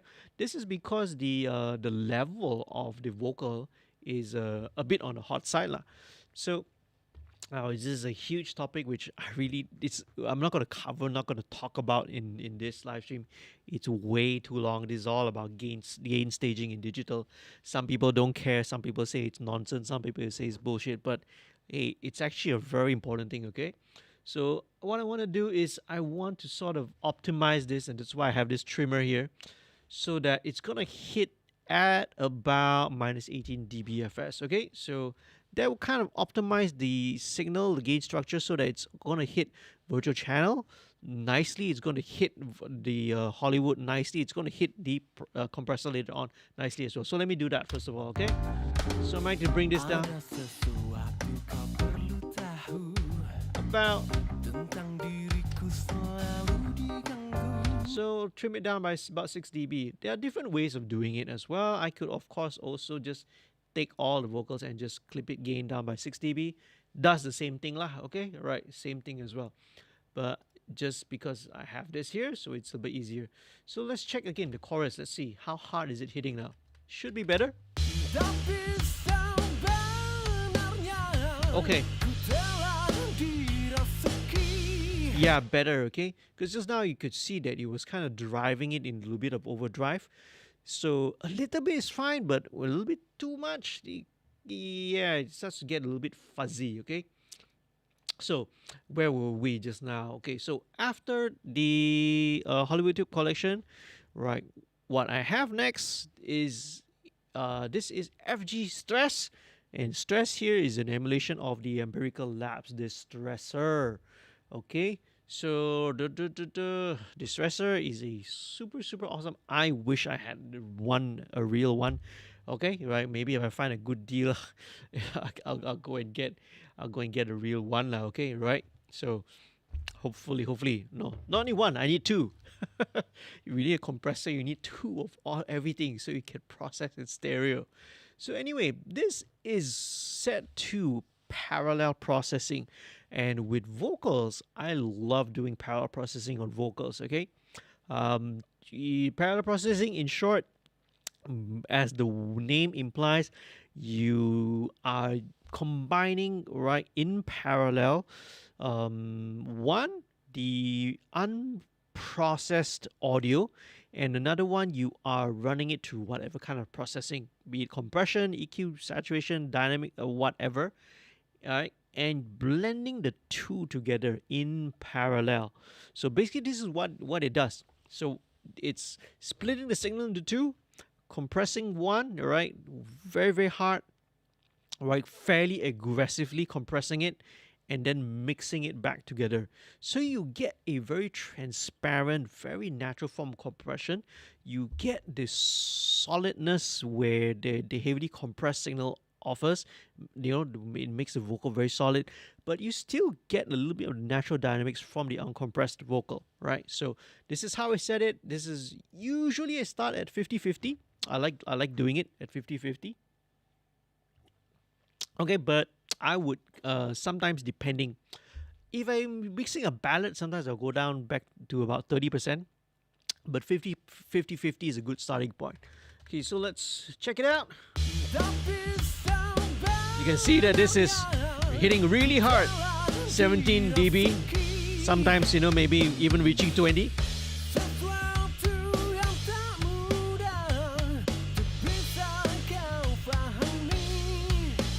Okay, let me just check.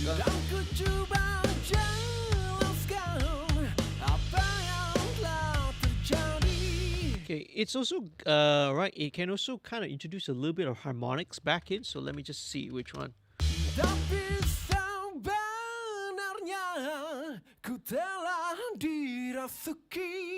Oh, okay, this one.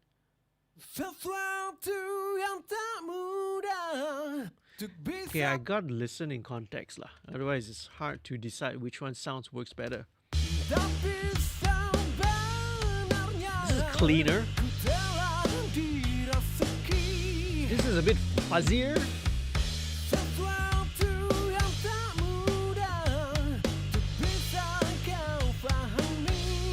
Okay, cool. I kind of prefer it slightly cleaner, right? And I know I'll back it off a little bit.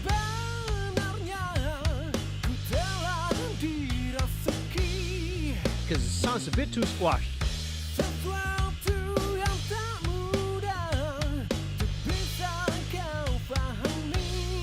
Let's go back to the verse again. Let's listen to how it reacts there.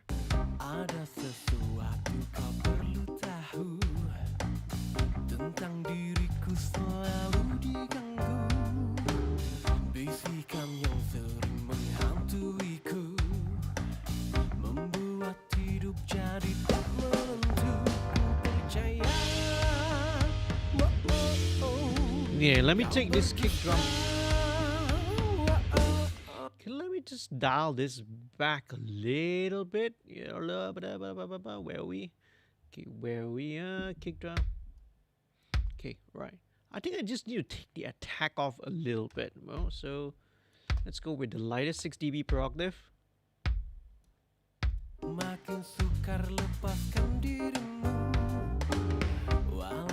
That's better. Okay, cool. We may have to automate the sample kick a little bit. Because it's way too clicky for the verses, okay? Okay, cool. Now let me just deal with this first because it's bugging me. Okay, so when it's bugging me, all right, let's deal with this first. So let's just automate this kick sample in. So at the verse, 3, 4.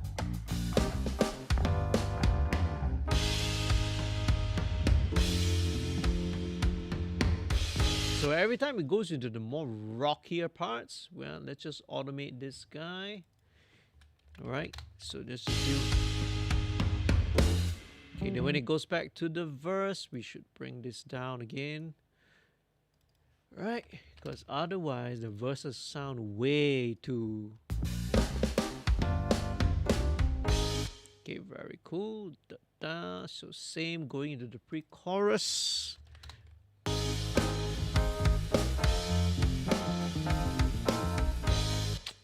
I'm still bugging with the tag time. I think I want to go a little back lower. Okay, yeah, that's better now, right? Seems more appropriate once the vocals are in. Very cool. So let's.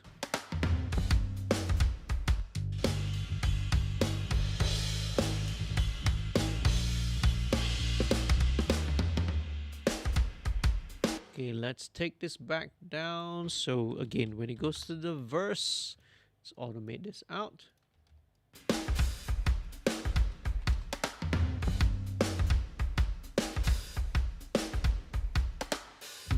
Okay, very cool.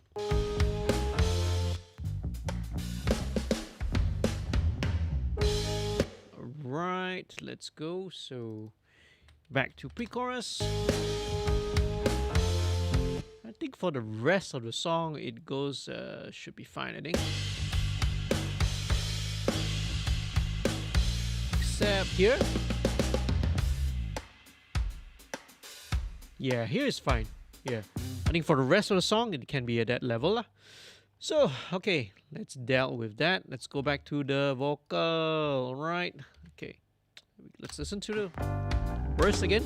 Ada sesuatu kau perlu tahu tentang diriku selalu diganggu bisikan yang sering menghantuiku membuat hidup jadi tak menentu percaya.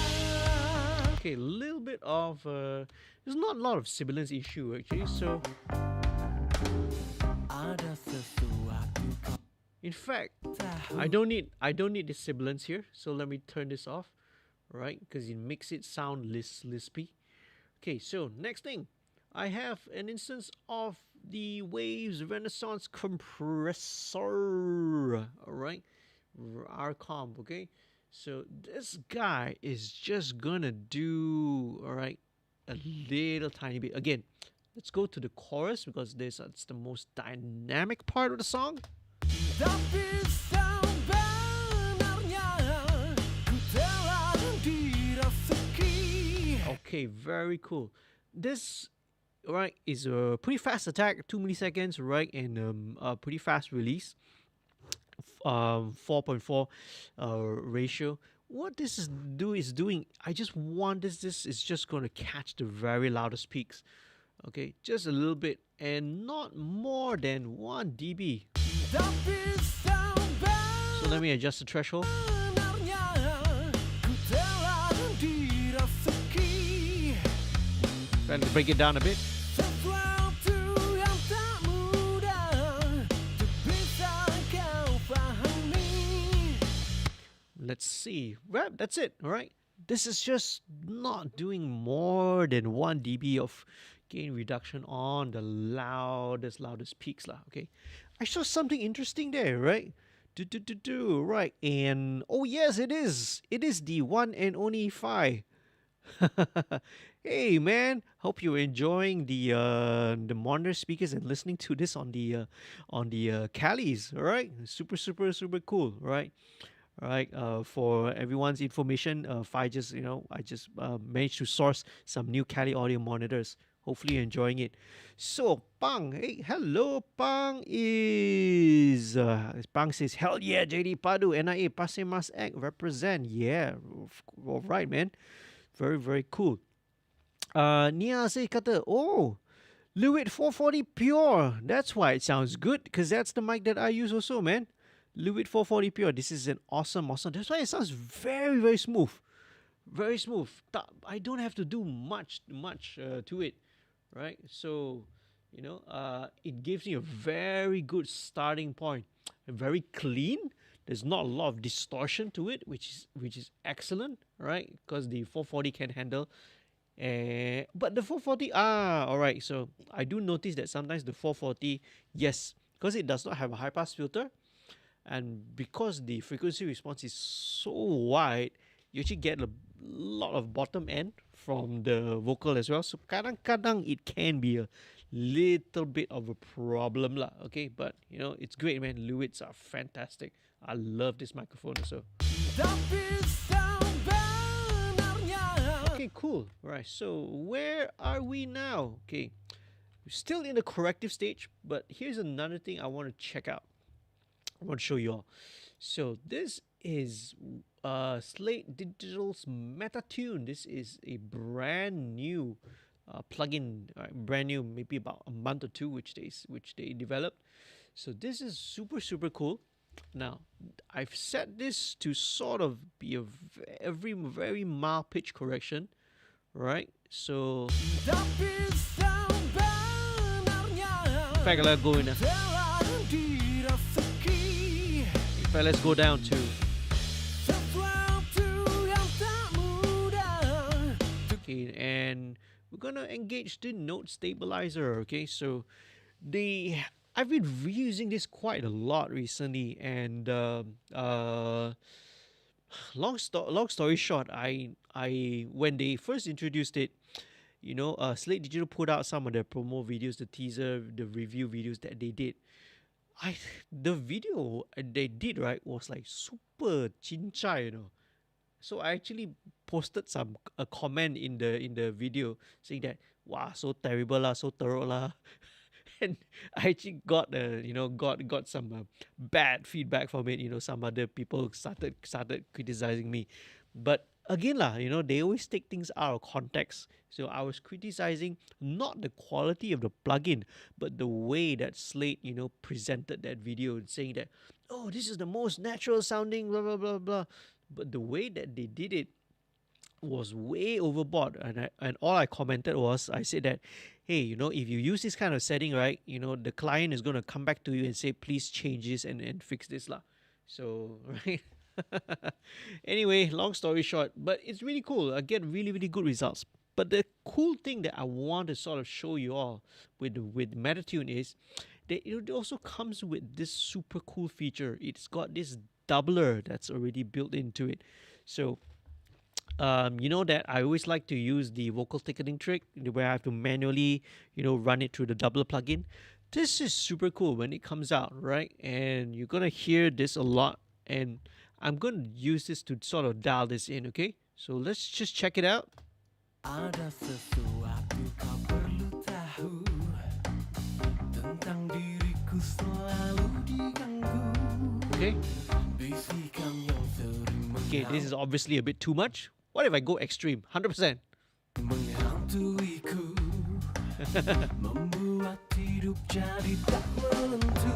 Alright, you get that kind of a doubler chorus kind of a modulation effect to it lah. That's way too much lah. So, but I like it that you can immediately sort of dial this in. So sometimes I've been using this lah, right? Let's go back to the verse. Ada sesuatu kau perlu tahu tentang diriku selalu diganggu bisikan yang sering menghantuiku. So just keep it maybe just a little down. Membuat hidup jadi tak menentu percaya. Kau berdusta.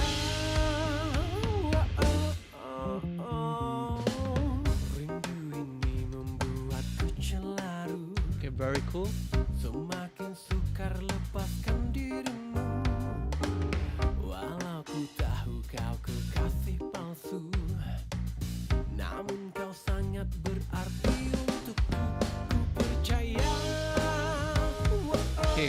when it gets to the chorus,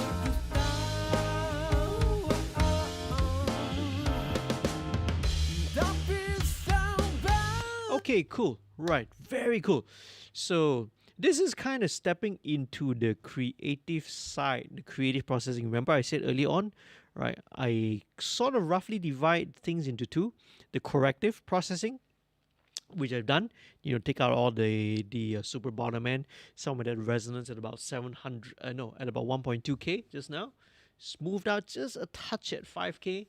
Ran it through all the parallel processing to even out the levels, the RCOM just to catch some of the peaks, and so now we're kind of going into the creative processing side with the meta tune here, lah. Okay, so we'll probably want to automate this so that when we kick into the chorus, let's try that.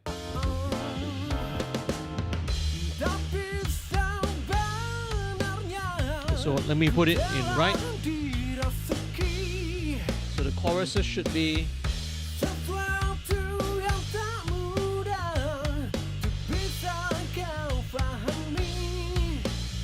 Okay. Not a lot, just a little bit, because I don't think I want, these guys we want to keep it a little bit natural, just to make the vocal a little bit thicker. So when we get into the chorus, I will increase the percentage of this doubler from 9% to just around where we settled at about 13%, right? So 13%, very subtle. Okay, subtle. Okay, so okay, all right, back to the verse, back to 9% again, and then. Kau sangat berarti untukku, kau berdusta. Okay, cool. So chorus, same thing. When you get to the chorus, 13%. And all the way to the end.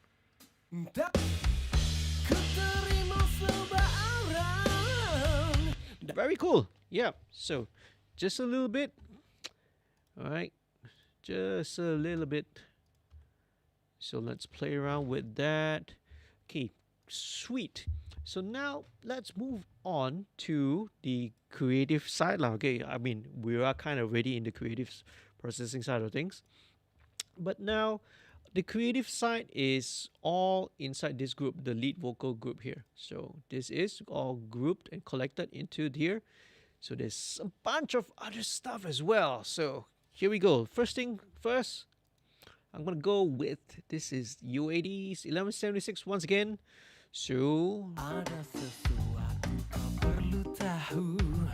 okay, this is not really used so much for the dynamics, because dynamic wise is really kind of really controlled with the parallel processing that I already had. This is more of the tone, all right. Tentang diriku selalu diganggu, bisikan yang sering menghantuiku, membuat hidup jadi tak menentu. Ku percaya, kau berdusta. Very cool, right? So it's just giving it a little bit more energy out of it.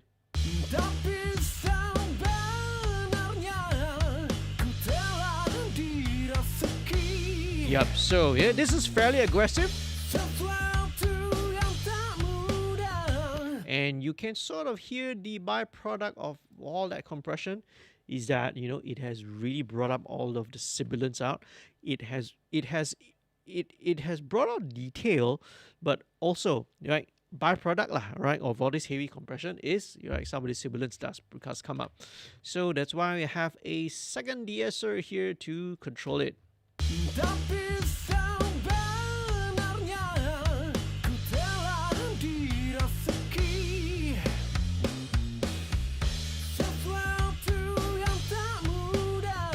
And there you go. That's very cool. That's all we need, right? This is really smooth. And again, right, that's why I love the 440, man. It's really, really smooth. It really takes EQ really well as well. And that's what I feel like we need to do. Okay, so now it's not necessarily the 440 is great, not necessarily always the best, but you know if you can only afford one microphone, 440 the Liquid 440 is a great fantastic choice lah, right? Obviously, if you have the luxury of you can buy different type of microphones, right?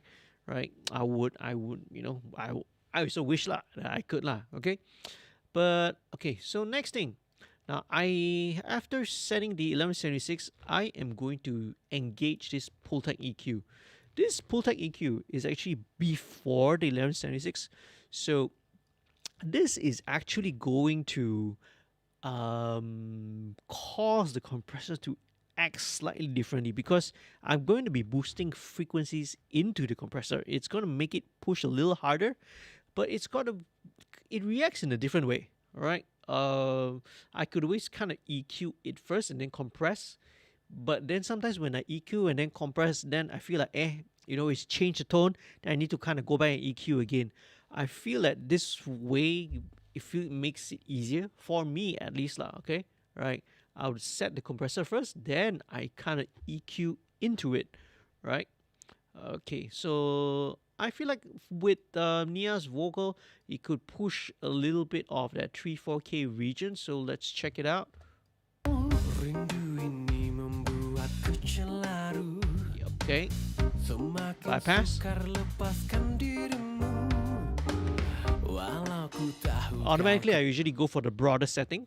kau kekasih palsu. Maybe just do a little bit of attenuation at.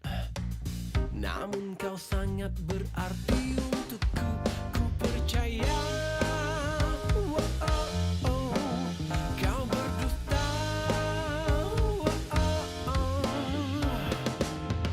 Tapi sebenarnya Nice. Bypass. telah dirasuki I have to push it a little bit forward. sesuatu yang tak mudah untuk bisa Maybe at 3K. kau fahami. A little bit more attenuation. Dan ku cuba jelaskan 3K. apa yang telah terjadi. 4K, 5K. Ku terima sebarang. Yeah, 4K is kind of the best region. Tapi sebenarnya ku telah dirasuki. Alright, okay. Now, all these are the transients from the T, the S's, is still a little bit spiky. And the thing is, if I were to use the de-esser to control it, it's going to be too excessive. You're going to start to make the vocal sound like it's lisping, right? So later on, all right, I'm not going to do it now. I will have to do it later, right? I will going to have to go in depth into. Okay, let's take this chorus for example. Zoom in. Tapi sebenarnya ku telah Some of the kutala, okay, the K and the T's here. I'm gonna have to go and do a little bit of editing, right? So I'll go and dial in as close as possible and just a little short little fade in, right?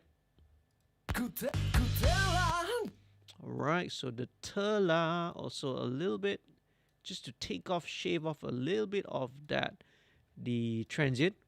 ku telah A bit more, I think.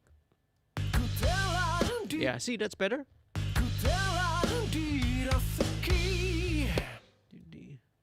Dirasuki. That's not so bad. Sesuatu yang tak This is one, two, these. Yeah, you can see here this high frequency stuff. With all that compression, it kind of brings it out a little bit too much. Again, so this is what I'm going to have to do later lah. yang tak mudah. Okay, I'll do this later because if I do it now, it's going to take too long, and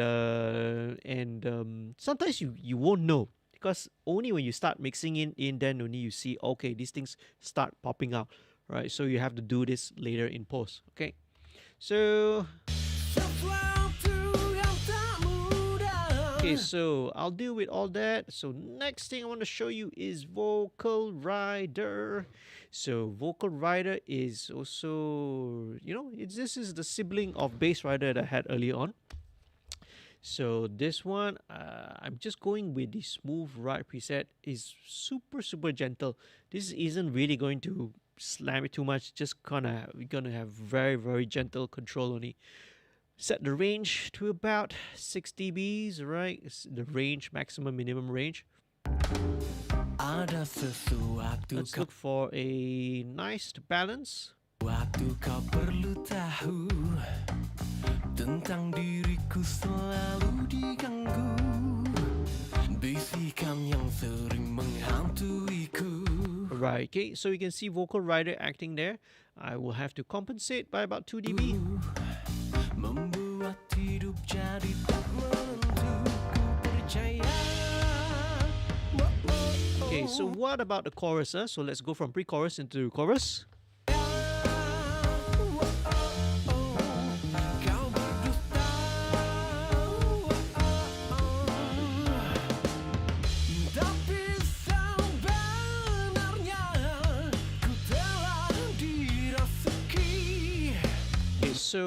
So I think I need to set the different thresholds for the target for both the verses. Okay, so verses.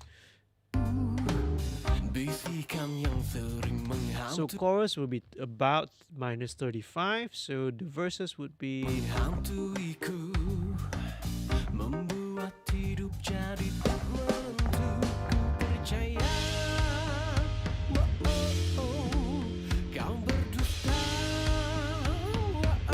So about 37. The range between the two is about 2 and 2.5 dB. So let's automate that.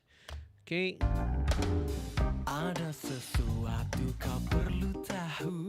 Okay, where shall we go? All right, let's go into write mode.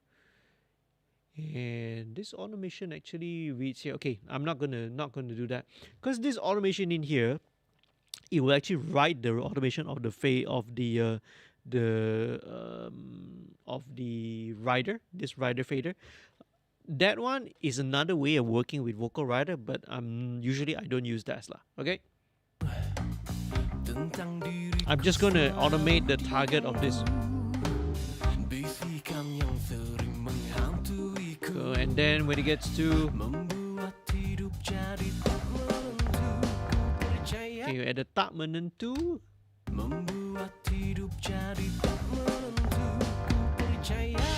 Okay, right. So when we get to the where's the tak menentu, it starts to get a little bit more dynamic. So I need to. Okay, so here I'll bring it up to about -35. Yeah.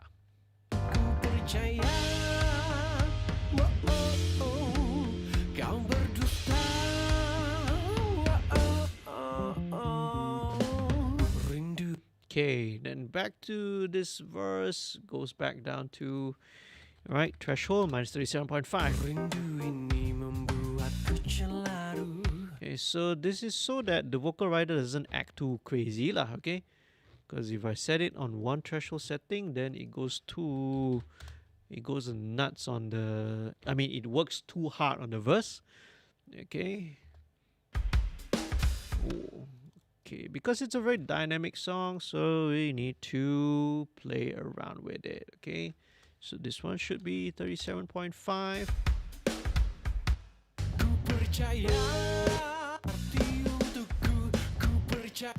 Namun kau sangat berarti untukku, ku percaya. So okay, when it gets here, yeah, this becomes a little bit more aggressive. Bring it up to 35. Okay, that's pretty much the rest of the song. So yeah, we set it about that. Correct? 35. Okay, roughly. Okay, cool. There we go. So we're still on the creative side of things. Let's add in some effects. Okay, effects. First thing I want to do is I want to kind of put the vocal into a nice sounding kind of a room, right? So There are many ways of doing it, but I want to try something new because this is again, hey, experimentation, man. So usually I would use the Super Tap to kind of do a sort of room emulation, but I've got something new, so let me just try this out. And this one is the classic Eventide H3000. Woohoo!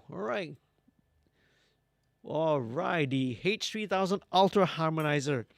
I remember right back in ICOM we used to have one of these, and then it's like, man, it's so complicated to use, but actually, now it's like this lah. You don't know how good you got till it's gone. The saying goes. It's like when you no longer have it, you no longer get to use it. Then only you start to appreciate. Oh yeah, man, the sounds on that, were great. And same thing goes with a lot of some of these analog stuff and working on tape. But hey, anyway, it's 2021, right? Going to 2022. We should embrace technology, and it's great that Eventide makes a plug-in version of this already, so we can still go back to the good old sounds.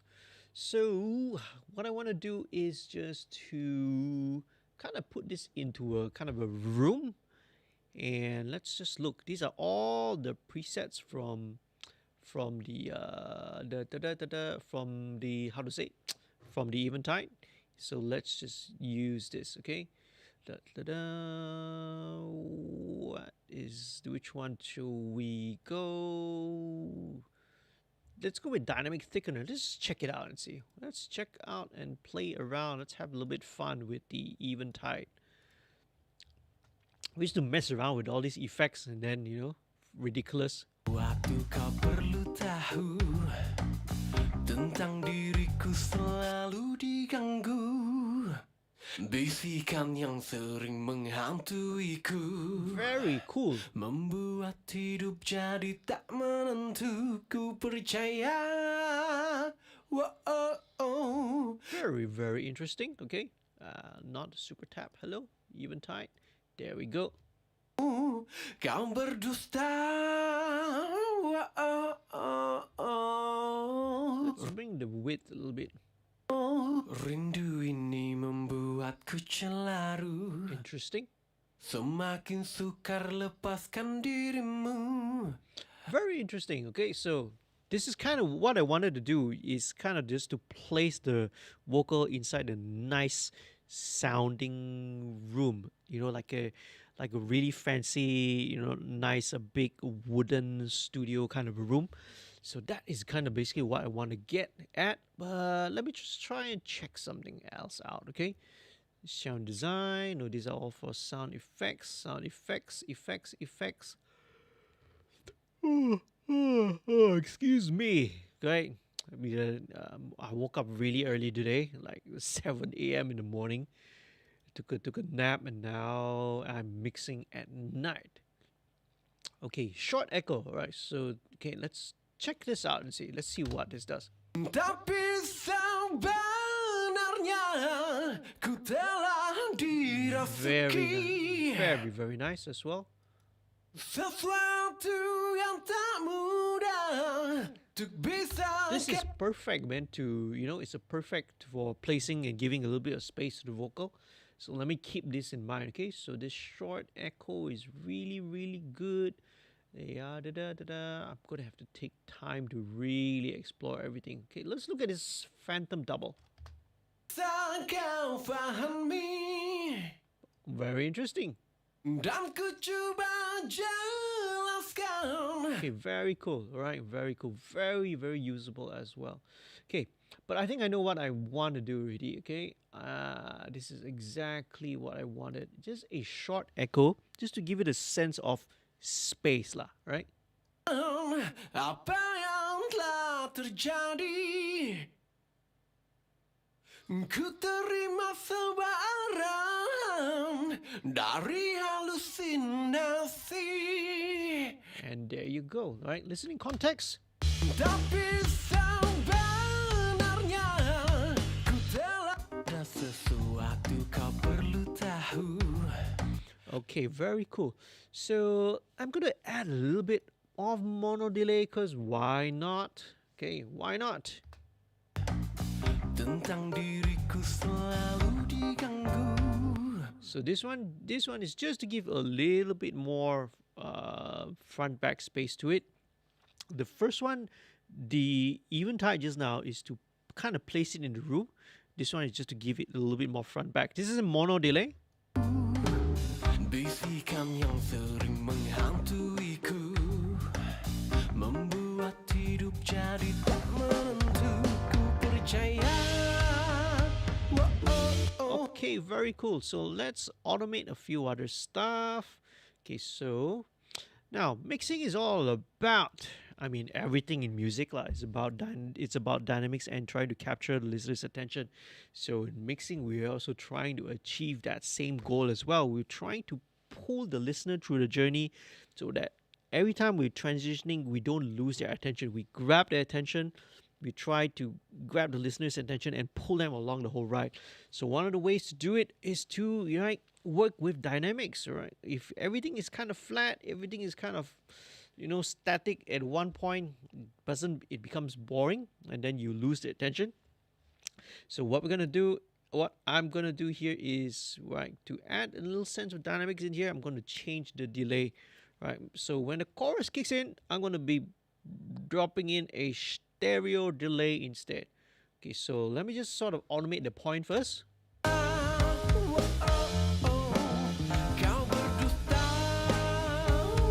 Okay, chorus.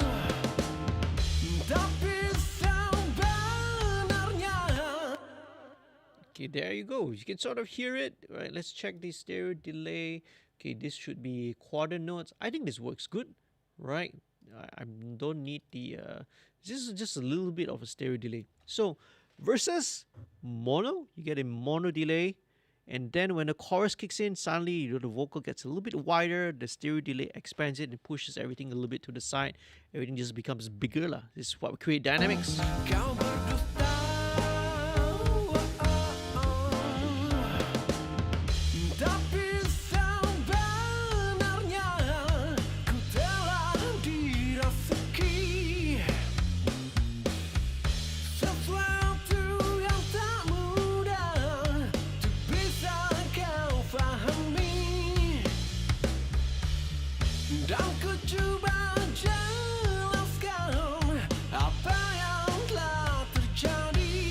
Very cool.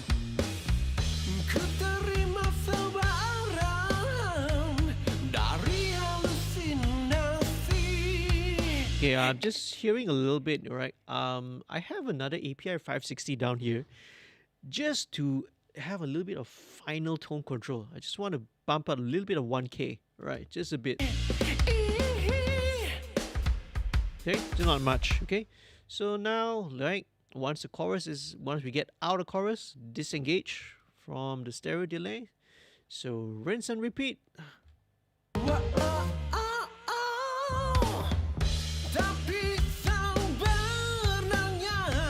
So now every time for the choruses, or subsequent choruses, it'll all be stereo delay lah, right? So mono, mono, mono, stereo in the choruses, mono in the verse, second verse, pre-chorus, and then stereo in the last two choruses. So there we go, right? Now let's go to back to the chorus again. So now that I've kind of set the vocal, now I'm going to blend in and mix in the rest of the instruments, okay? I find this sort of strategy really helpful in helping to keep the vocal clear and present so that whatever I EQ and balance and mix in the rest of the instrument is going to play a supporting role. So here we go. Let's start with the organ, right? Let's check out the organ.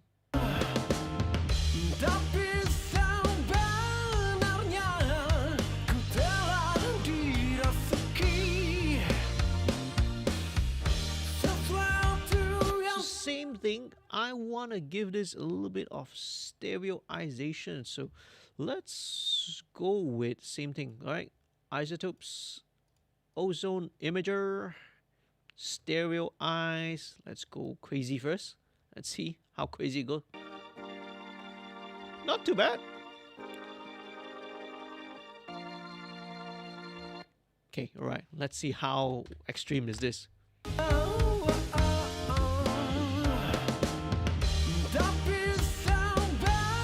Okay, yeah. Okay, that was way too much. Okay, 100%.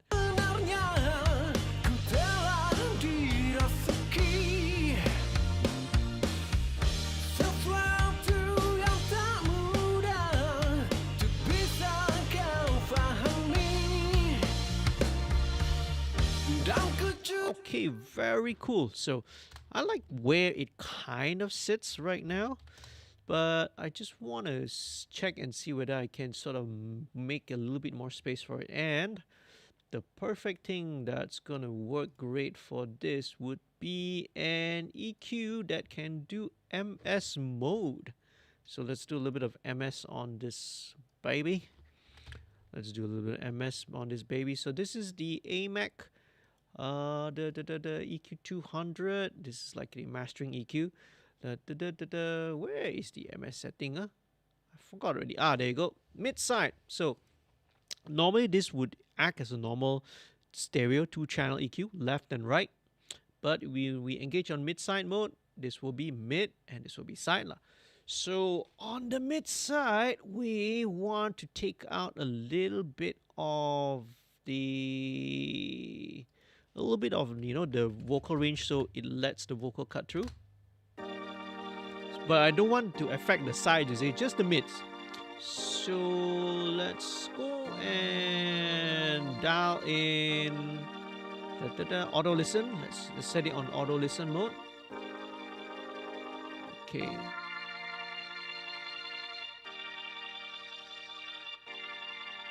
So around 3K.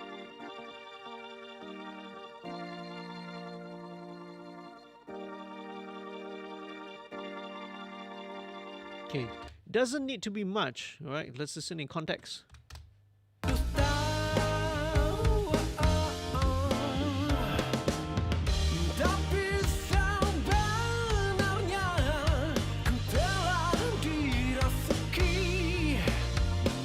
Okay, it gives it now. It allows me to push the organ a little bit louder, right?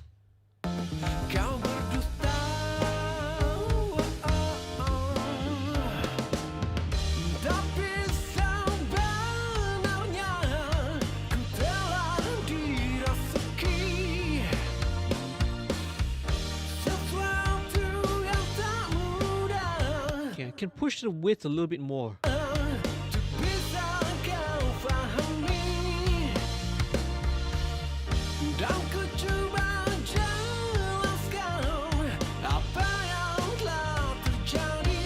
Okay, now just to give it a little bit more space, let's EQ the sides a little bit. I'm gonna shelve a little bit of the bottom out. Okay, solo the organ again.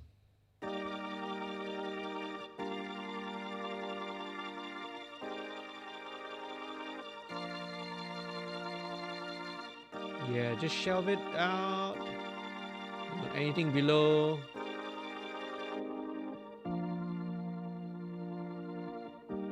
Yeah, let's just shelve all of these stuff and just give a little bit of high EQ, just a little bit.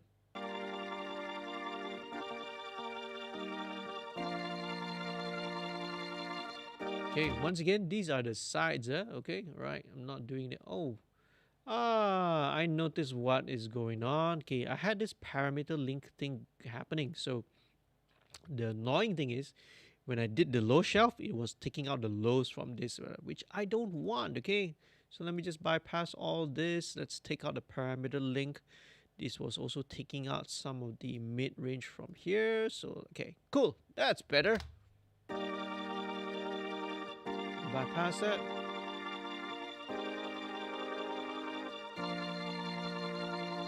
There you go. Okay, so because I did not want it to take out the low end from the organ, you see, especially in the middle, because it was making it sound thin.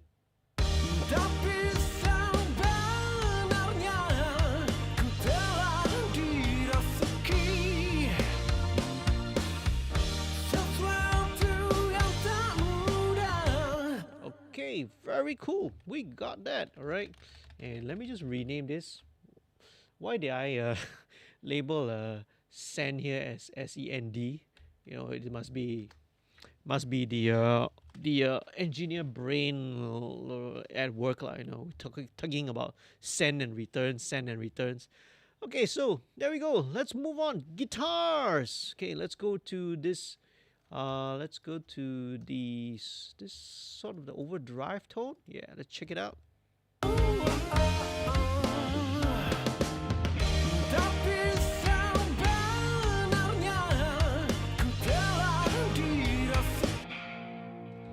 Right, so let's check it out. Let's drive it to the same thing.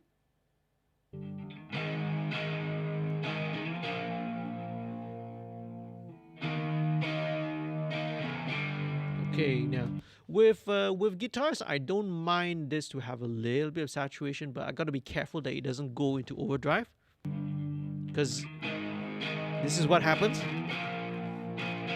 Yeah. Because it's really overdriven. I don't want it to go into an overdrive sound, okay? Okay, now with the guitars, I might go with an SSL EQ instead.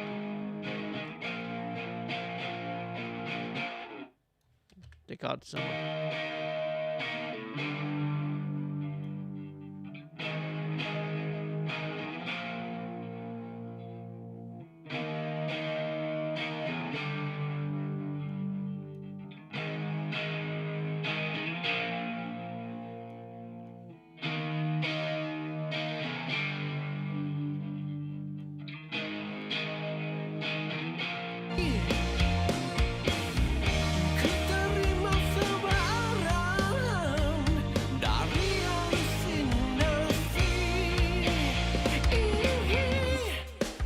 Alright, okay. Now I'm gonna deal with some of the issues here.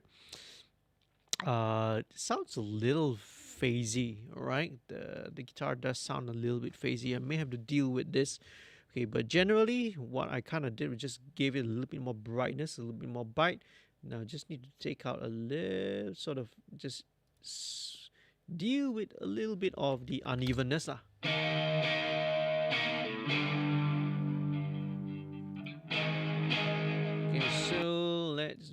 Okay, let's go with TDR Nova again.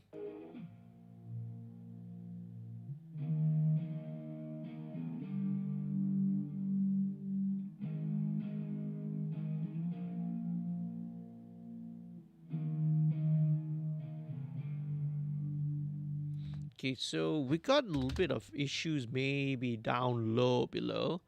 Let's go with the wideband. So now with all these guitars, I just leave it at the default because I just want this to be very, very gentle. So you're talking about 1.5 ratio to 1. Just leave it. 8 milliseconds is fine. It's good. Okay. 200 millisecond release is also fine. So just let's have a broader cue.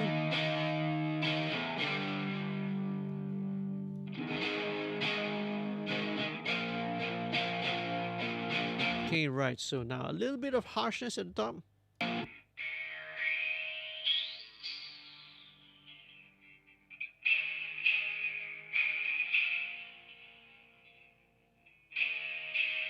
Okay, about 2.5K, shave it off just a little bit.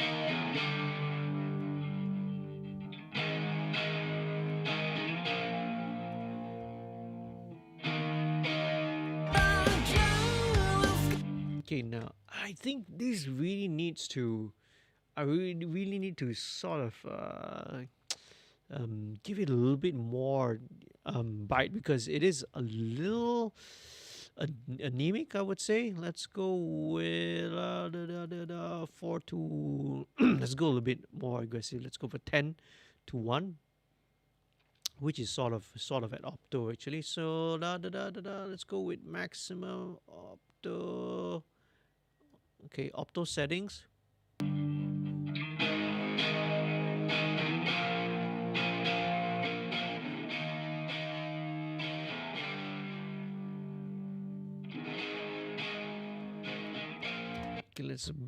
Okay, let's let's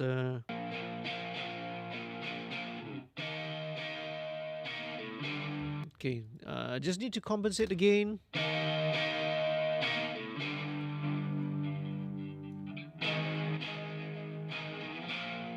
So that I'm just make sure that I'm not just adding gain to it.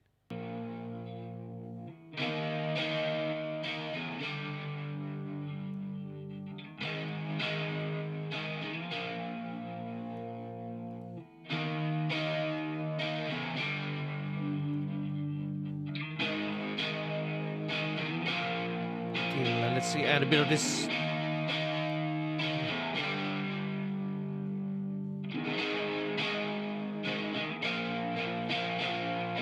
Okay, yep. The even harmonic sounds better. Okay, let me tone this down.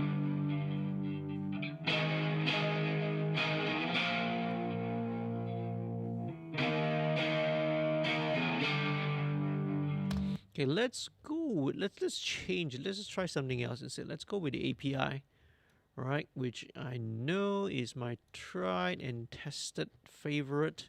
So let's engage the filter section.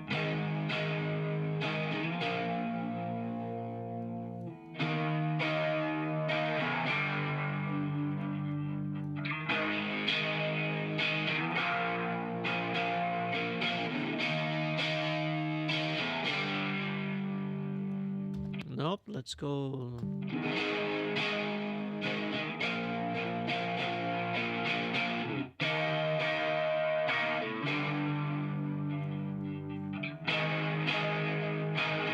Let's bypass.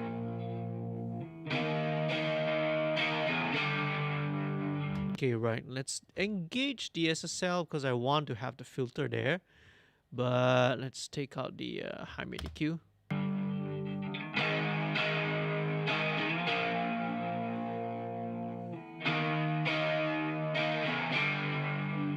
Okay, we gotta compensate the output again.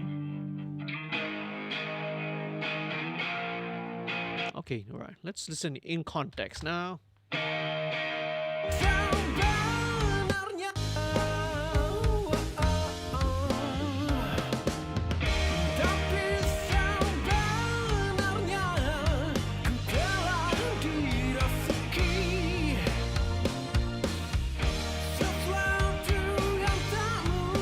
It's not too bad, I think, once they listen in context.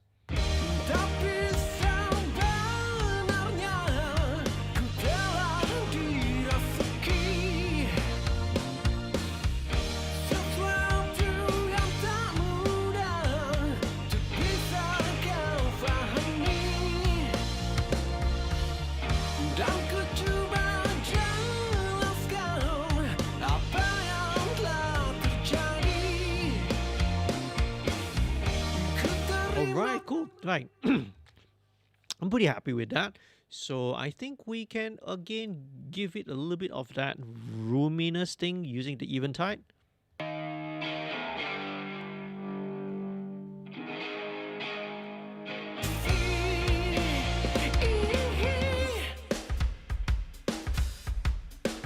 Very cool. Right, so back to, and now we have the another, this is another distortion track. This one is more, yeah, this is a more straightforward distortion. Really cool. Right, same thing.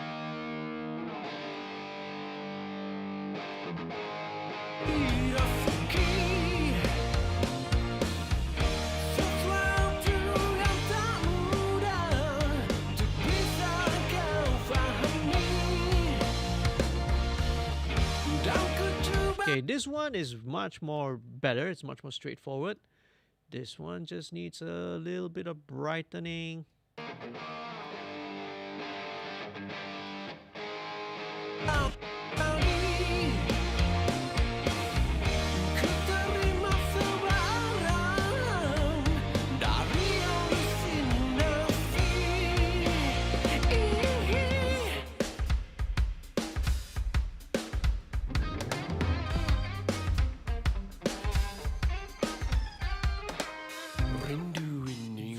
Very cool. Okay, cool. Let's go back to some of these earlier parts. Let's go with this muted guitar.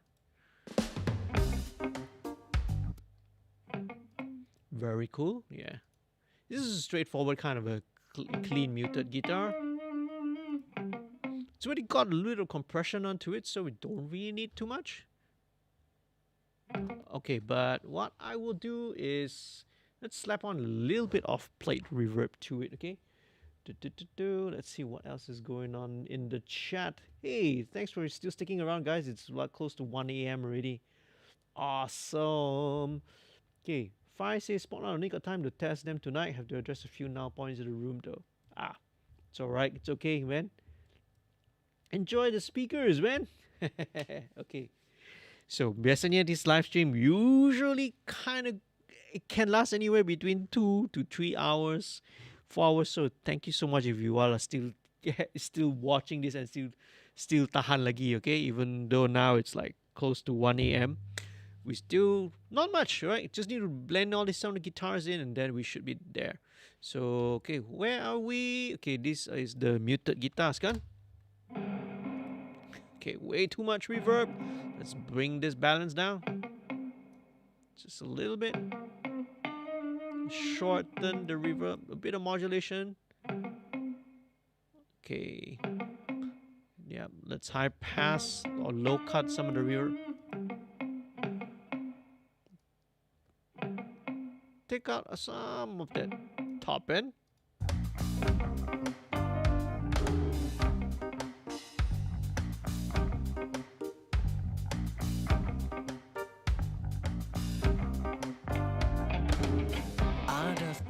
Very cool. So this, let's copy the same settings, okay, for this muted guitar, but let's keep this to the right so we got a bit of interesting left-right bouncing around.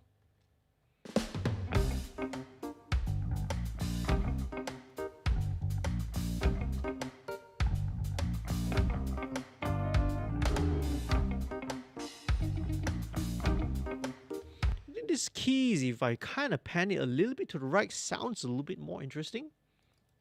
A little bit only lah. Alright, just slightly pan the keyboards a little bit to the right.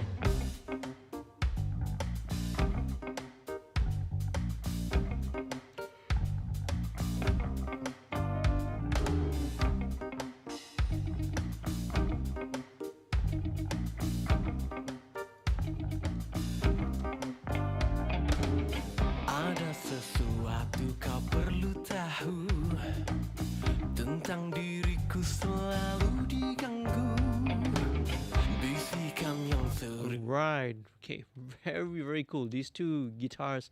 So let's deal with some of this panning first. So in the verses, they should be a little bit more. I pull it a little bit more to the middle. Yep, so we don't, not too dramatic.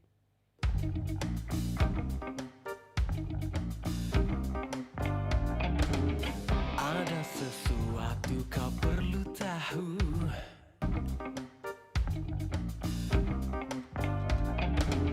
Ada sesuatu kau perlu. Right, okay, very cool. Let me just use a little bit of, let's just do clip gain to it.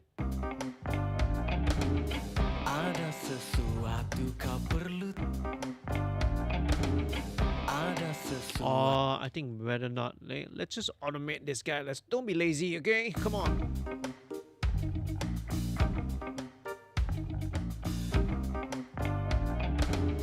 Ada sesuatu. That's much better. Kau perlu tahu. Okay, because when I bring the clip gain, it also pushes against the, the preamp and the console saturation a little bit different. So it changes the tone. So better to automate it because this will be post, you see. Tahu. Okay. Ku percaya.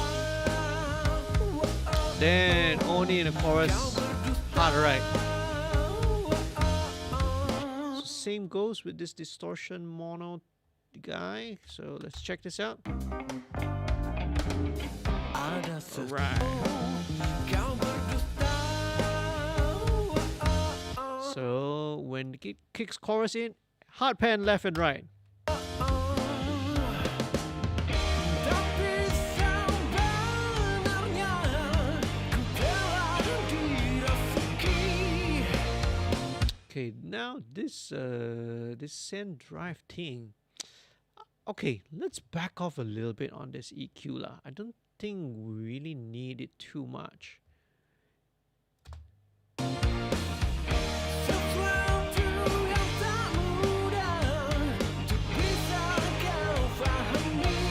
And also, it's also maybe a bit of the volume issue. So let's just bring it down about 1 dB.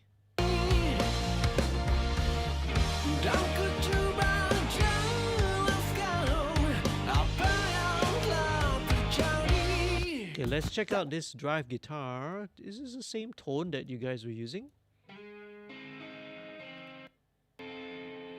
Yeah, okay, it's roughly fairly the similar tone. So let's drop this in and see how it works. Membuat hidup jadi tak menentu, ku percaya. Kau berdusta. Rindu ini membuat Very cool. selalu semakin sukar lepaskan dirimu. Walau ku tahu kau kekasih palsu. Very playful, man. I love this.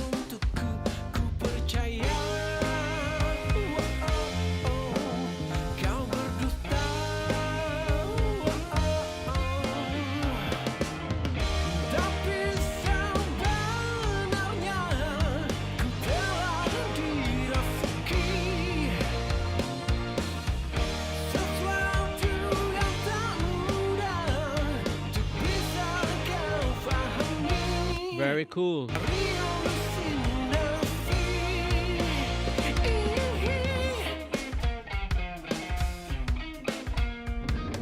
Okay, let's bring this back down, automate again.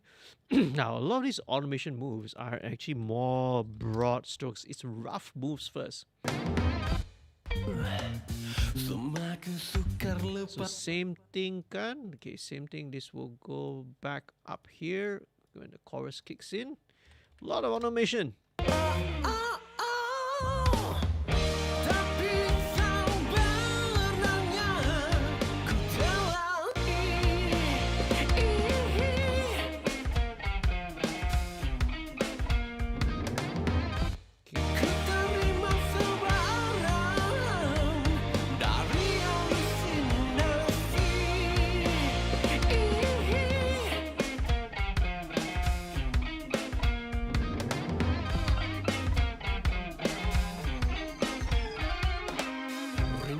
Okay, right, cool. Right, so when it gets to this one, I'll put this back in mono.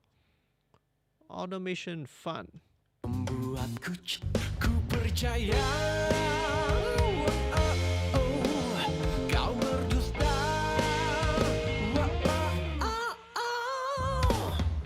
Tapi sebenarnya ku telah dirasuki. Okay, this distortion still feels a little loud for now.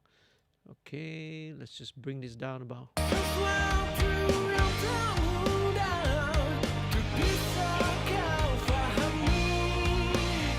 Okay, that's better. Almost there. Okay, cool. So what other parts are we missing? Okay, we have this little line guitar here. Let's check it out. This. And here we go.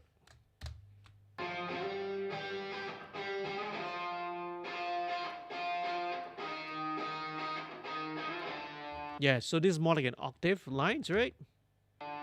Okay, I will need this guy to be a little bit more even sounding. So let's try and bring it up with, let's go with LA3A, just to make it a little bit more even.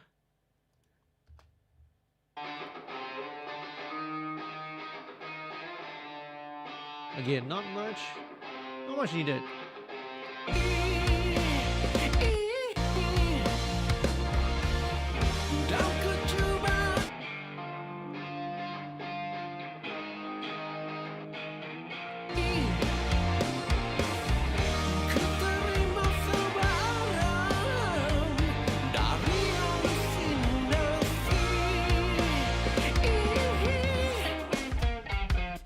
right, so it's a bit tricky because we have these three different guitar parts to play around with. So how are we going to mess it? Mix it?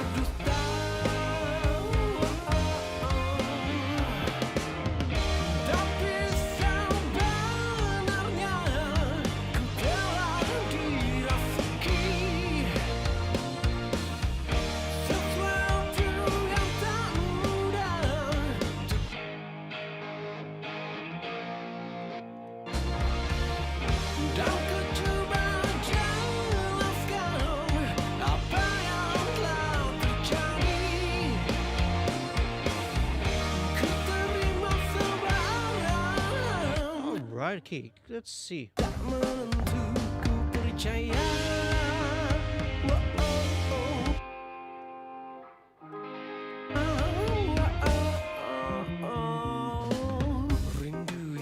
Okay, yeah, it's gonna be tricky, man. It's gonna be, I'll have to automate stuff here and there. Okay, so this line guitar, I might have to start on the left first.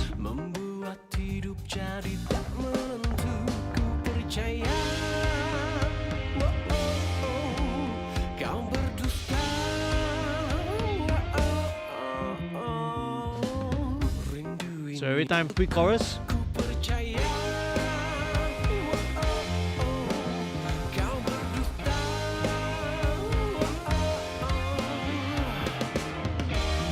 Okay.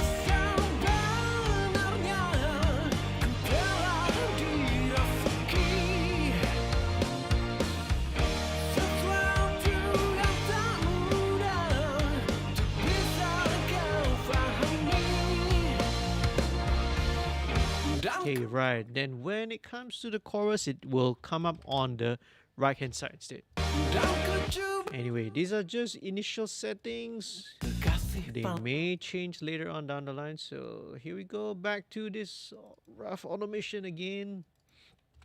So actually at a later stage kan, a lot of the fine tuning punya stuff, you don't really get to see it. I don't show it here because if I do, it's going to take a very long time. We're going to be here until 6 in the morning, okay? So usually I would set all these broad strokes first. Then only later on, you know, once we get 3-4 hours into a mix, that's a good time. Usually I wrap things up, the live stream up. That's where I take a little bit of break, come back again in the morning, you know, and then or next day, and then do all the fine tuning lah, right? Okay, but I don't show all of it because if I show all of it, it's like it's gonna take way too long. Okay, so these are all the broad strokes of the automation. Okay, the vocal might need to pump up just about 1 dB in the chorus, but again, that's all automation moves lah. I'll show you guys some of the rough things I'm gonna do.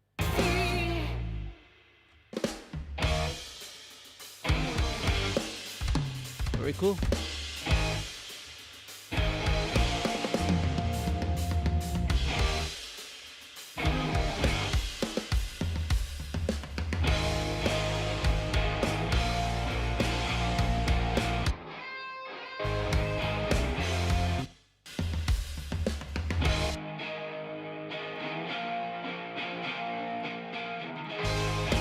Alright, okay, so some of these drive guitars will need to... Okay, so this send drive guitar 1, because here in the bridge it starts to double. So let's bring this baby over to...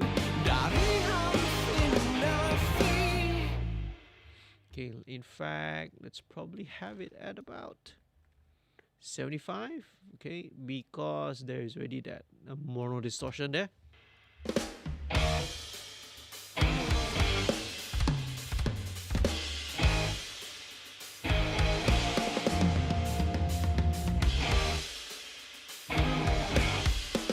Yeah. Okay, here is where this line guitar, actually this is more of a solo.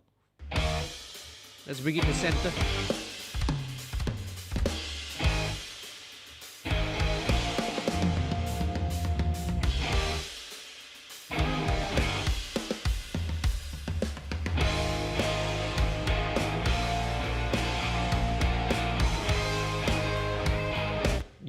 Okay, now this is where we automate things. Okay, so this line actually functions more like a solo. So let's send it to its own group. Okay, let me show you. This is going to be another group here.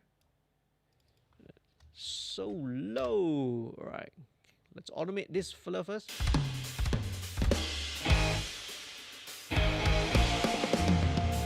There.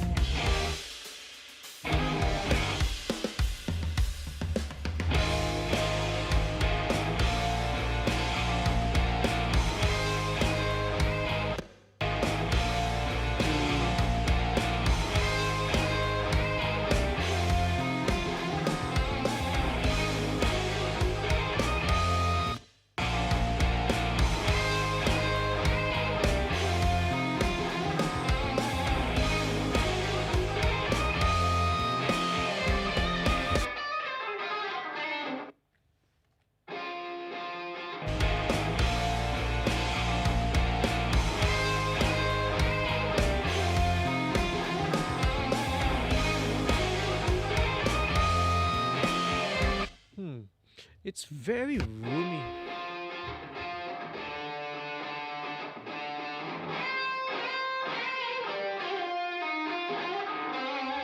Okay, right. So the thing is, there's a lot of reverb baked into the sound of this lead. So this will be a little bit of a challenge to deal with. Right? Okay, may not be able to think. I have to think of some other ideas of what I can do. Or hey, if you are still watching this, guys, I'll reach out to you.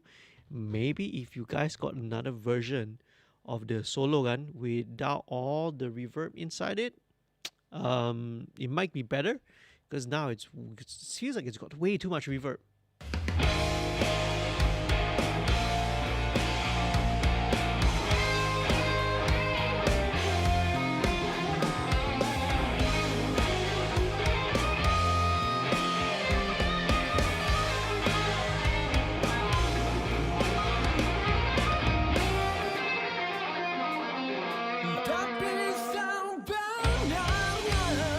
Let's bring this back down. Let's automate this back down to right 14.5.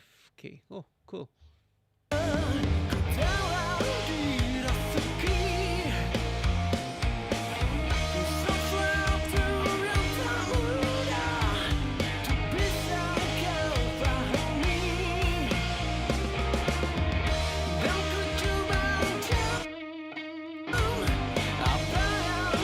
Okay, cool. Then you get this drive guitar.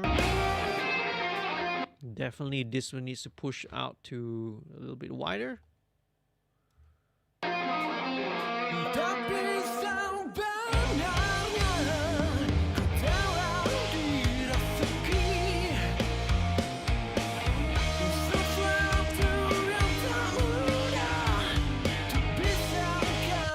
Okay, right, cool.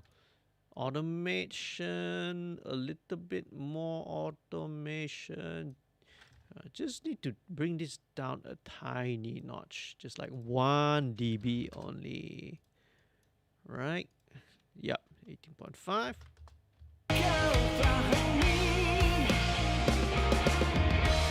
Very cool. Okay, so that's the guitars lah, roughly. Okay, roughly that's where the guitars are. Let's move on quickly first. All right, so jumping next. Okay, this little whisper part. So this is gonna be very cool. Let's drop in my vocal processing. So same thing, right? I have the parallel processing happening. Let's check out this whisper part. Okay, usually we take out all the bottom end. We can take out some of the extreme top end. Okay, there is a little bit of bleed, but that's fine. That's okay. So.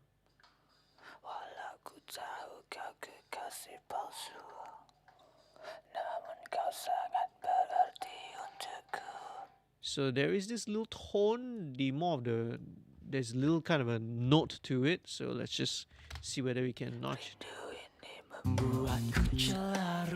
There we go. Very cool.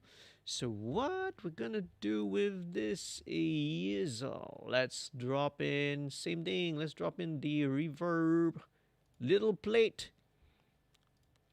This is so useful, man. This reverb is so simple but yet effective. Semakin suka lepaskan dirimu, walau ku tahu kau kekasih palsu. Rindu ini membuatku celaru, semakin sukar lepaskan dirimu. Yeah, okay, let's just take out all the bottom end and let's try and clean it up a little bit. Rindu ini membuatku celaru. Alright, okay. Okay, let's try and clean this up a little bit, okay? It's some bleed here, but okay, it can be taken care of. Roo. Okay, let's take out some of this. You can see some of the little transients peeking through. Semakin suka lepaskan dirimu. Okay, let's take this out. The remove. Okay, let's take this out. Clean it up. Aku tahu kau kekasih palsu. Roughly here. Just to clean it up a bit lah. Okay, it's a bit of a breathing here. Namun kau sangat berarti untukku. Namun kau sangat berarti. Okay, it's got a bit of a Rindu ini membuat. okay, a little bit of a mouth noises here, so Rindu ini. we can remove this. Rindu ini membuatku celaru. Okay, so let's try doing this. Let's drop in, and this is very useful. And I got this not too long ago. This is from Acon Digital. D-click. Let's just drop this in. This one's going to have a lot of latency, so let's check it out. Ra-da-da. What is this? We D-click to whisper. Okay. Is there something here that can be used? Voice, reduce mouth clicks. Oh, okay. Let's check this out. And play, please. Rindu ini membuatku celaru. Nice. Semakin suka lepaskan dirimu. So it's taking away all those. Aku tahu kau kekasih palsu. Namun kau sangat berarti untukku. Okay, let's. What if we go center? Rindu ini membuatku celaru. Take out a bit more of the bottom, man. Semakin sukar lepaskan dirimu. Walau ku tahu kau kekasih palsu. A bit more of the reverb. Rindu ini membuatku celaru. Very cool. Semakin sukar lepaskan dirimu. Walau ku tahu kau kekasih palsu. Yeah, okay. Namun kau sangat berarti untukku. Very cool. Okay, so very interesting vocal production choice there by the band. BVs. Let's drop in the BVs right now. Let's go with, okay, so these guys have like a little 3-part harmony going on. So let's check out the first BV first. Tapi sebenarnya. Same, right? Very smooth. I mean, that's again Tapi thanks to the mic. Tapi sebenarnya. Okay, nothing much. I don't think it needs much to be done here. So, right, just balance that in.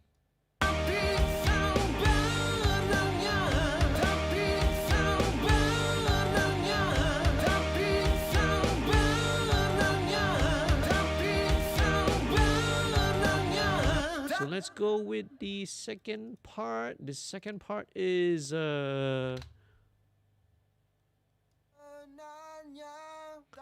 so it's the same part, just an octave above. So let's send this guy all the way. Okay, here this one. Okay, where the high register, yeah, you get a little bit of resonances.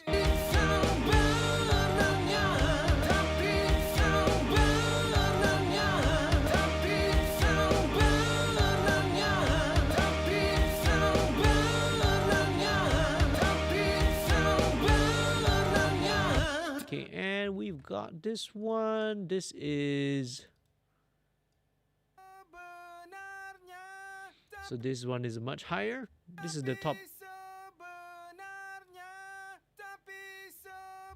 Just take out a little bit of the bottom, take out a little bit of the top, and that's it, man. Okay, so I think these don't need to be too wide apart. So, right.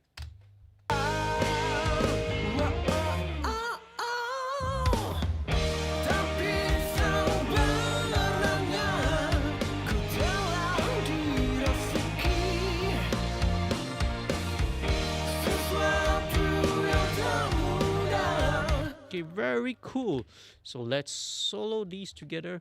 Now for the BVs, right, I have a typical processing chain for them already. So let's solo it. Tapi sebenarnya. Okay, now a little bit of stacking sometimes. When you stack layers, sometimes you get... Tapi sebenarnya. Yeah, about 3.8 kind of builds up a little bit. A little bit. Tapi sebenarnya. Okay, let's get a bit of overall. Tapi sebenarnya. It's gonna need a bit of de-essing a little bit,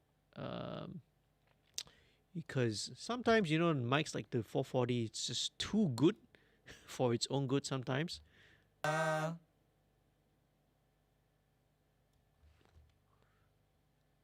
Okay, Sesuatu. let's go back there. Tapi sebenarnya. Okay, I may go and sort of just pitch shift a little bit of the little bit of the, what do you say? A little bit of the vocals here, but I'll do that later. Sebenarnya. Okay, a little bit of space.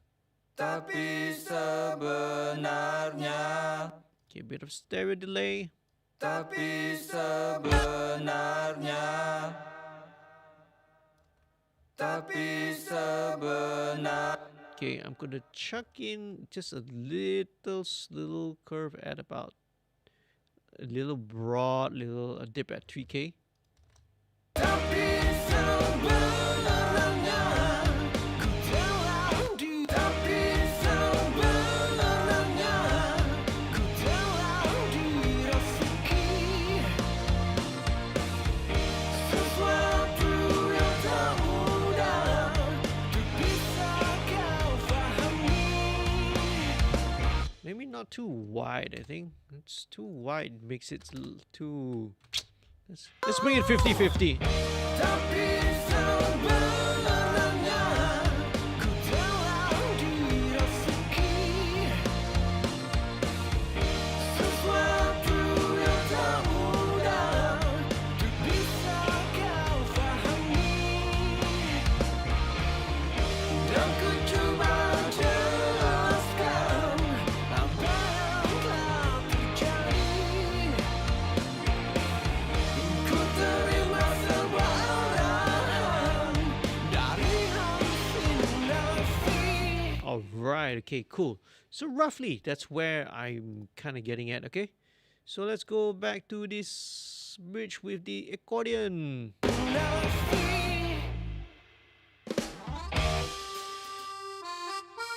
Okay, right, super cool. So now, I mentioned MV2. MV2 is also really good for lead lines. Very useful.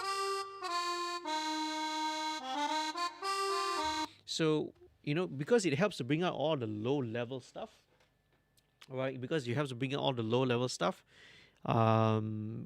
it means all the note definitions, whatever, all the smaller details all gets brought up as well, you see? So that's where this is very, very handy. And hey, we got someone, Timothy Raj, awesome. See, sounds so good. Thank you, Tim. Well, this is still a work in progress, all right?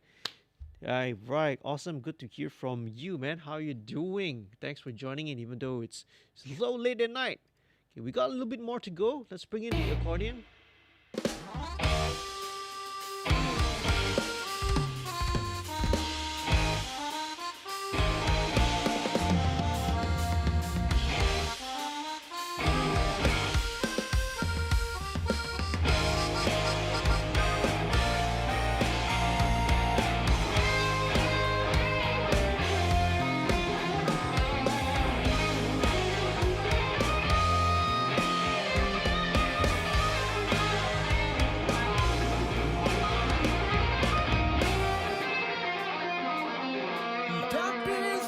Okay, that reverby solo is gonna be a bit of a problem, okay? But never mind, let's deal with it later.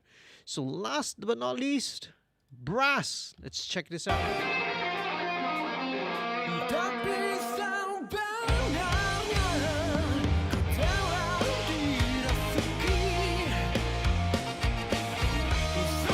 Same thing, let's go and apply the isotope stereoizer. Right. Using ozone imager. Let's sterilize this thing, just give it a bit of.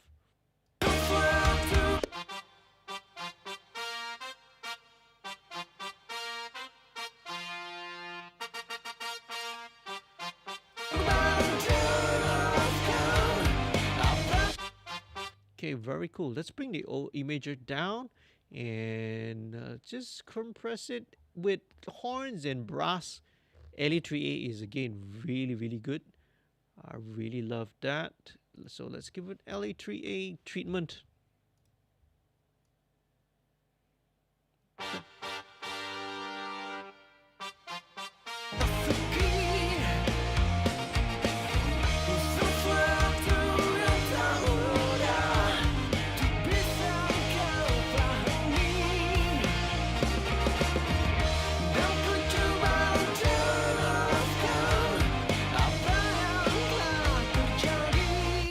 Right, okay.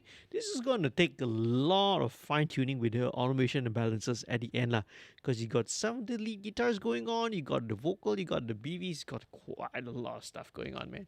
Okay, but once again, I explained already, all this fine tuned stuff, I'm not going to do it here because all the automation moves is going to take a long time, so I usually don't show them during the live streams, okay? This is usually something I will do later on.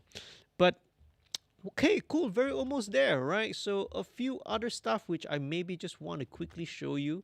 So one more thing about building dynamics. Again, we see that the guitars build a little bit of dynamics. The organ is adding a little bit of frequencies more towards the mid-range and high register.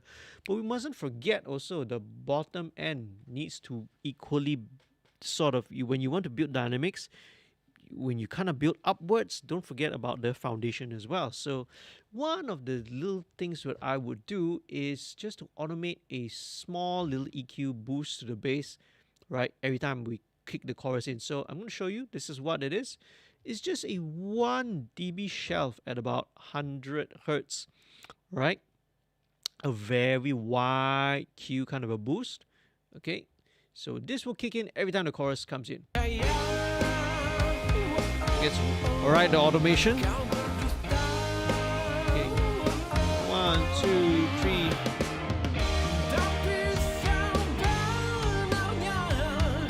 3. Okay, right, so there you go. So this kicks in every time, right? The chorus kicks in just to give the bass a little bit of weight, because you know everything is dynamically really building up on the mid range, on the highs, but then right, we must not ignore the bottom end lah. So there we go. Same thing here, right? When it kicks into the second chorus.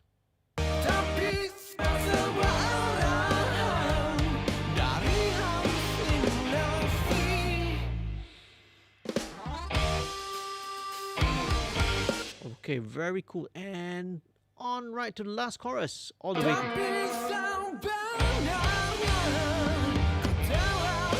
Yeah, so you see, every time the chorus kicks in, the bass very subtly pumps up by about 1 dB. Let me just very quickly switch over to another pair of speakers. Alright. What I'm using here overall, I've been mixing on my main monitors, which are the Kali LP8s, but I want to switch over to my Yamaha NS10s, which are the smaller speakers, just to give a different perspective lah. Okay, let me turn on the power amplifiers using the delicate foot control. Right, and just sort of check and listen to this. Of course, you guys can't hear how it sounds, right? Because you guys are listening to the direct audio feed from off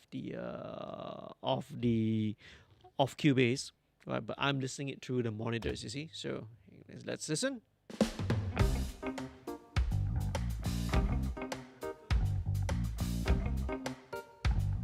And immediately it kind of gives me a bit of a different perspective, really, which I find very, very useful, right? Let's go, especially when the vocals come in. Just have a listen first. Ada sesuatu kau perlu tahu. Okay, verses are fine.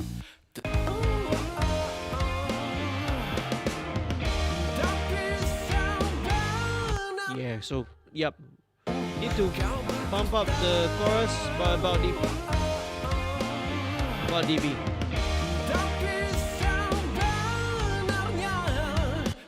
And it might need a little bit more of the delay, actually.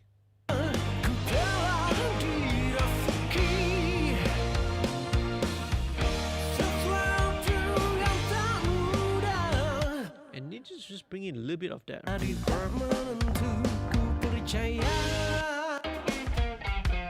Okay, right, so sorry I'm jumping around a little bit, yeah? Okay, but I'm just doing this very quickly, so I don't want to take everyone's time. It's late. Okay.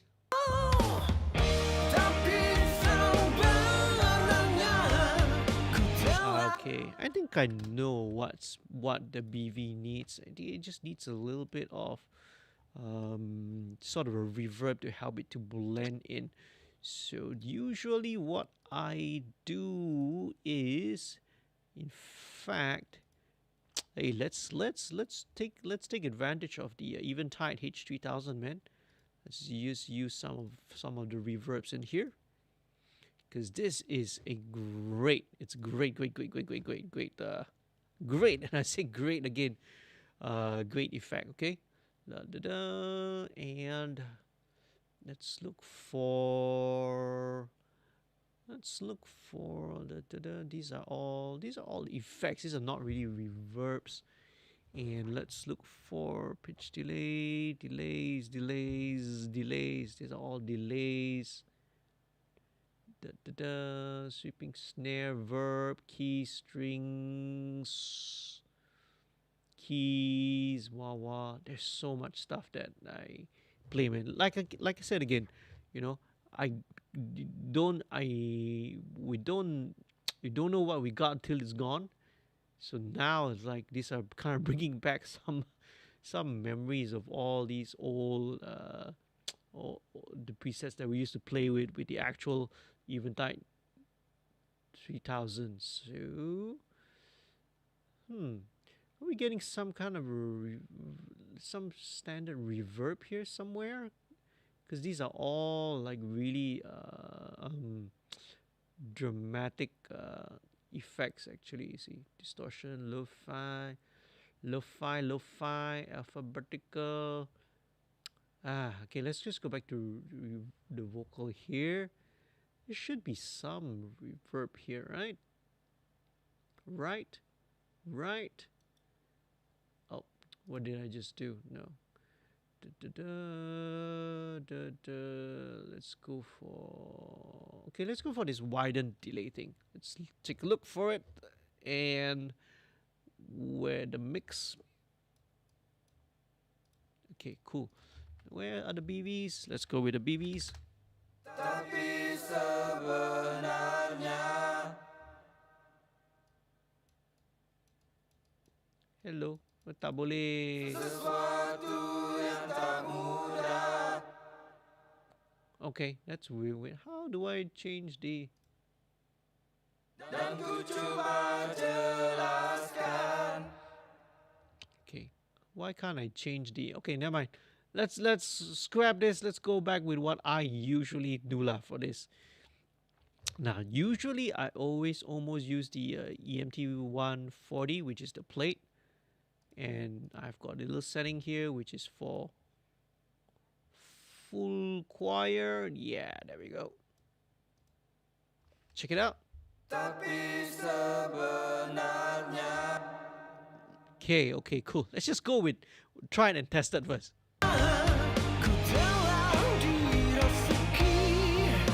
Let's balance all these.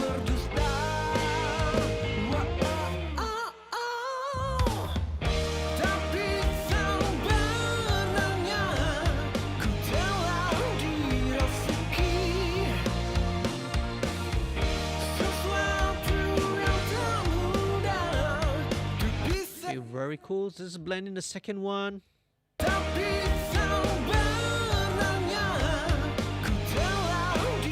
Right. So with the NS10s, actually, it's a lot easier for me to blend in the vocals. Okay, so at least this helps to kind of sit it back a little bit more instead of poking out too much.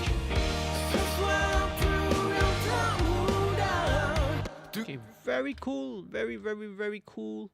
Okay, let's drop in a few more other things. Okay, now. I just want to tweak a little bit of my stereo bus compression. Right, processing. Just to turn this down.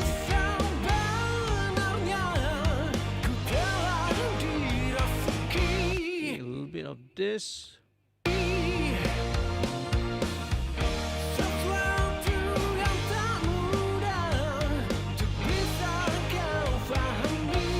So what I have here, just very quickly, run through here, I have actually 3 different bus compressors that I have arranged in a series. What all these are going to do is very subtle. Each of these are just going to do not more than a dB of gain reduction. So I find this is a little bit more controllable instead of having one single compressor working hard, you know, like 3-4 dB. So each one is just going to do a tiny bit. See, not more than a dB. That really helps to tighten up things.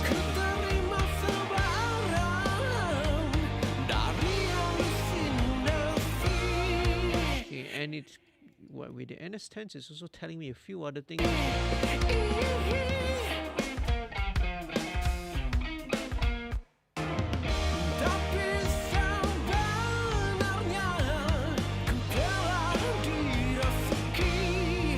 Still can afford to take some of the top end of the kick away. Very cool. Right. So let me just drop in one more little sort of secret sauce. Okay, then this is SPL Iron. This is a mastering processor, but I set this into the MS mode, alright? Once again, MS mode, mid-side processing. And this little setting here is just going to spread things a little bit wider, give a little bit more separation. It helps, actually. The needles are barely moving, okay? Right, it's only like not even more than half a dB.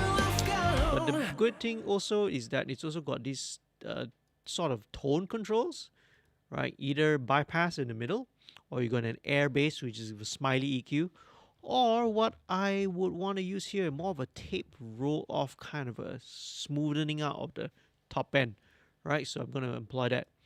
And I'm going to drop in one more thing. This is the API 560. This is the same graphic EQ that I saw just now on the vocal. But this is just going to sit in the signal path. Not going to do anything to it. No EQ on this. It's kind of something which I learned again from another mastering engineer as well. He drops this in just to solidify the center. Very interesting. Even the low end seems to be a little bit more solid this way.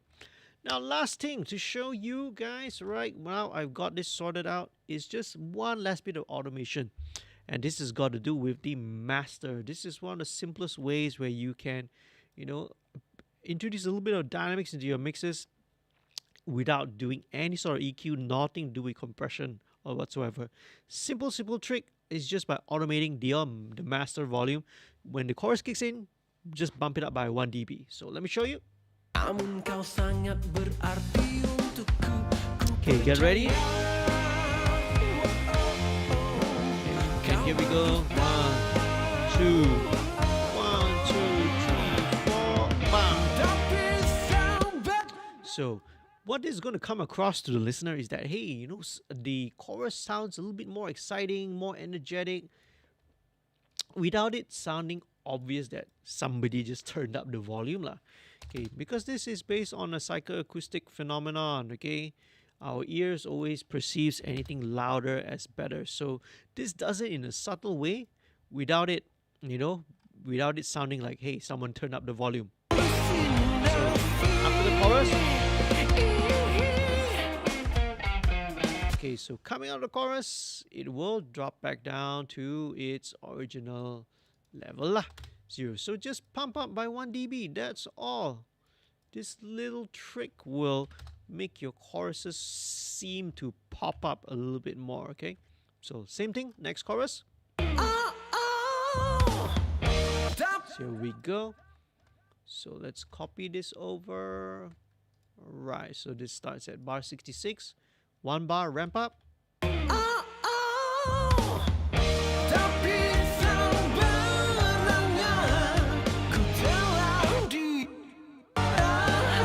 so coming out.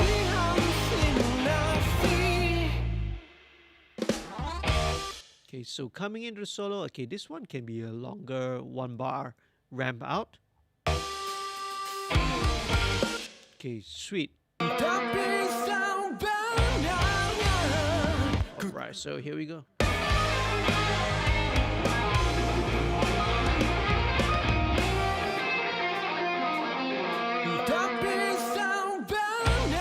Alright, so last chorus, same thing, 1 dB ramp up. And now, obviously, because this is the end, we don't need to ramp it back down, just leave it all the way at 1 dB up lah. So, there you go, right? I would consider this maybe about 70-80% of the way there. So this would be, I would say, a first draft of the mix. Okay? Usually, as I said, biasanya, I will kind of, this will be a good time to stop, you know, just to give the ear a little bit of a rest, an ear break as well. You guys also need to go and take an ear break, right? You guys have been hanging around with me all the way till almost 2 a.m. already, which is super cool. Thank you so much for tuning in and watching in. All right. So once again, this is N.I.A's right second upcoming single called Halusinasi. Super cool. Once it's done, right, follow the band social media. The links of the N.I.A band all are down in the description below. Okay. Right. So before we wrap it off, we will listen it to one more time. But once again, if you want to support the channel, if you want to support the band, one way to do it, of course, right? Stream their music, right? Check out and follow their social media, right? Check out the video to their first single, Terpendam, which I also mixed a while back. But stay tuned for this. But another way is, if you can, right, consider becoming and signing up to become a patron, okay? Right. For as low as $1 a month, right? Or you can go up to VIP tiers. Go and check it out lah. Okay. So gonna wrap it up. All right. Thank you so much for watching. If you really like this, if you found this entertaining, if you found this informative, right? Please do leave a like. Please sila like, sila share. Dan kalau belum subscribe, please become a subscriber to the channel. I got so much content, anything that's related to music production, recording, mixing, right? I got hundreds and hundreds of videos for you all to check out, okay? So, thank you so much once again. Thank you to N.I.A Band for allowing me to feature them for this episode. Follow them, stay tuned. Ariffin's giving me the rock fingers. Okay, So let's listen to the initial draft of Halusinasi, and we'll sign off after this. Okay? Awesome.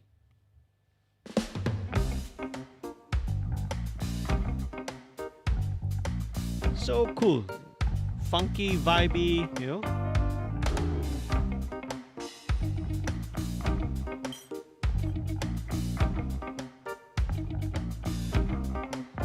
Okay, verse. Ada sesuatu kau perlu tahu tentang diriku selalu diganggu bisikan yang sering menghantuiku membuat hidup jadi tak menentu ku percaya kau berdusta rindu ini membuatku celaru semakin sukar lepaskan dirimu walau ku tahu kau kekasih palsu. Very cool. I like all this playful guitar part.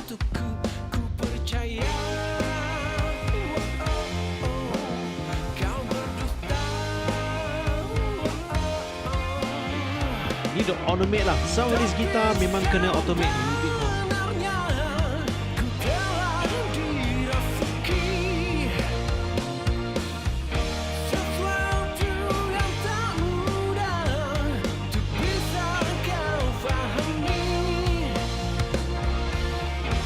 Play around with the drum compression. Again, these are just things that I listening and then we were reacting to lah.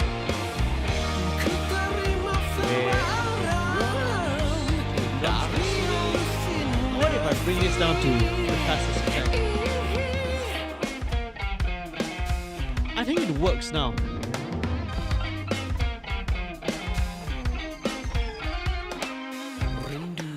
Yeah, let's go back down with the fastest attack setting on the compressor. Yeah. Again, set and don't forget.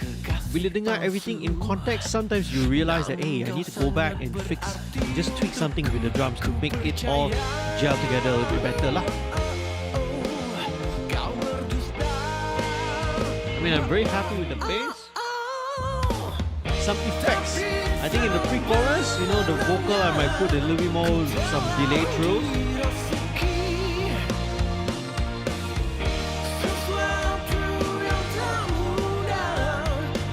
I'm going to maybe manually tune some of the harmony backing vocals lah. Because it annoys me a little bit when it's a little bit out of tune. But that's just me lah.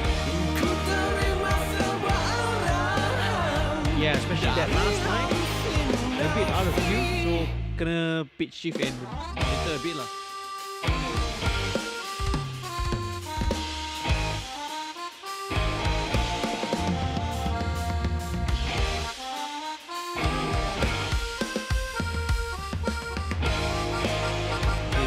Then when the solo comes in, I think I need to just automate some of the rhythm guitars down a little bit.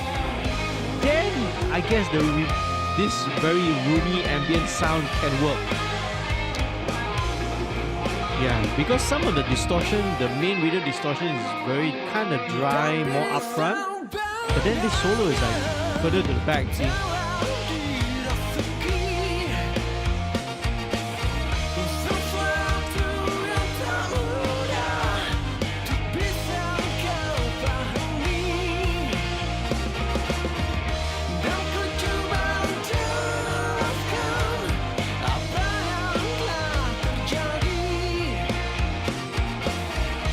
Okay, I think I've got to move the brass just a little bit to the right.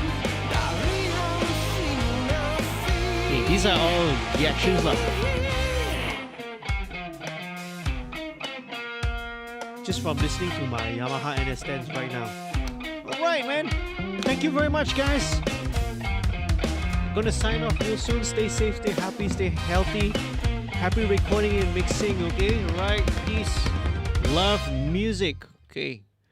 Good night, everybody.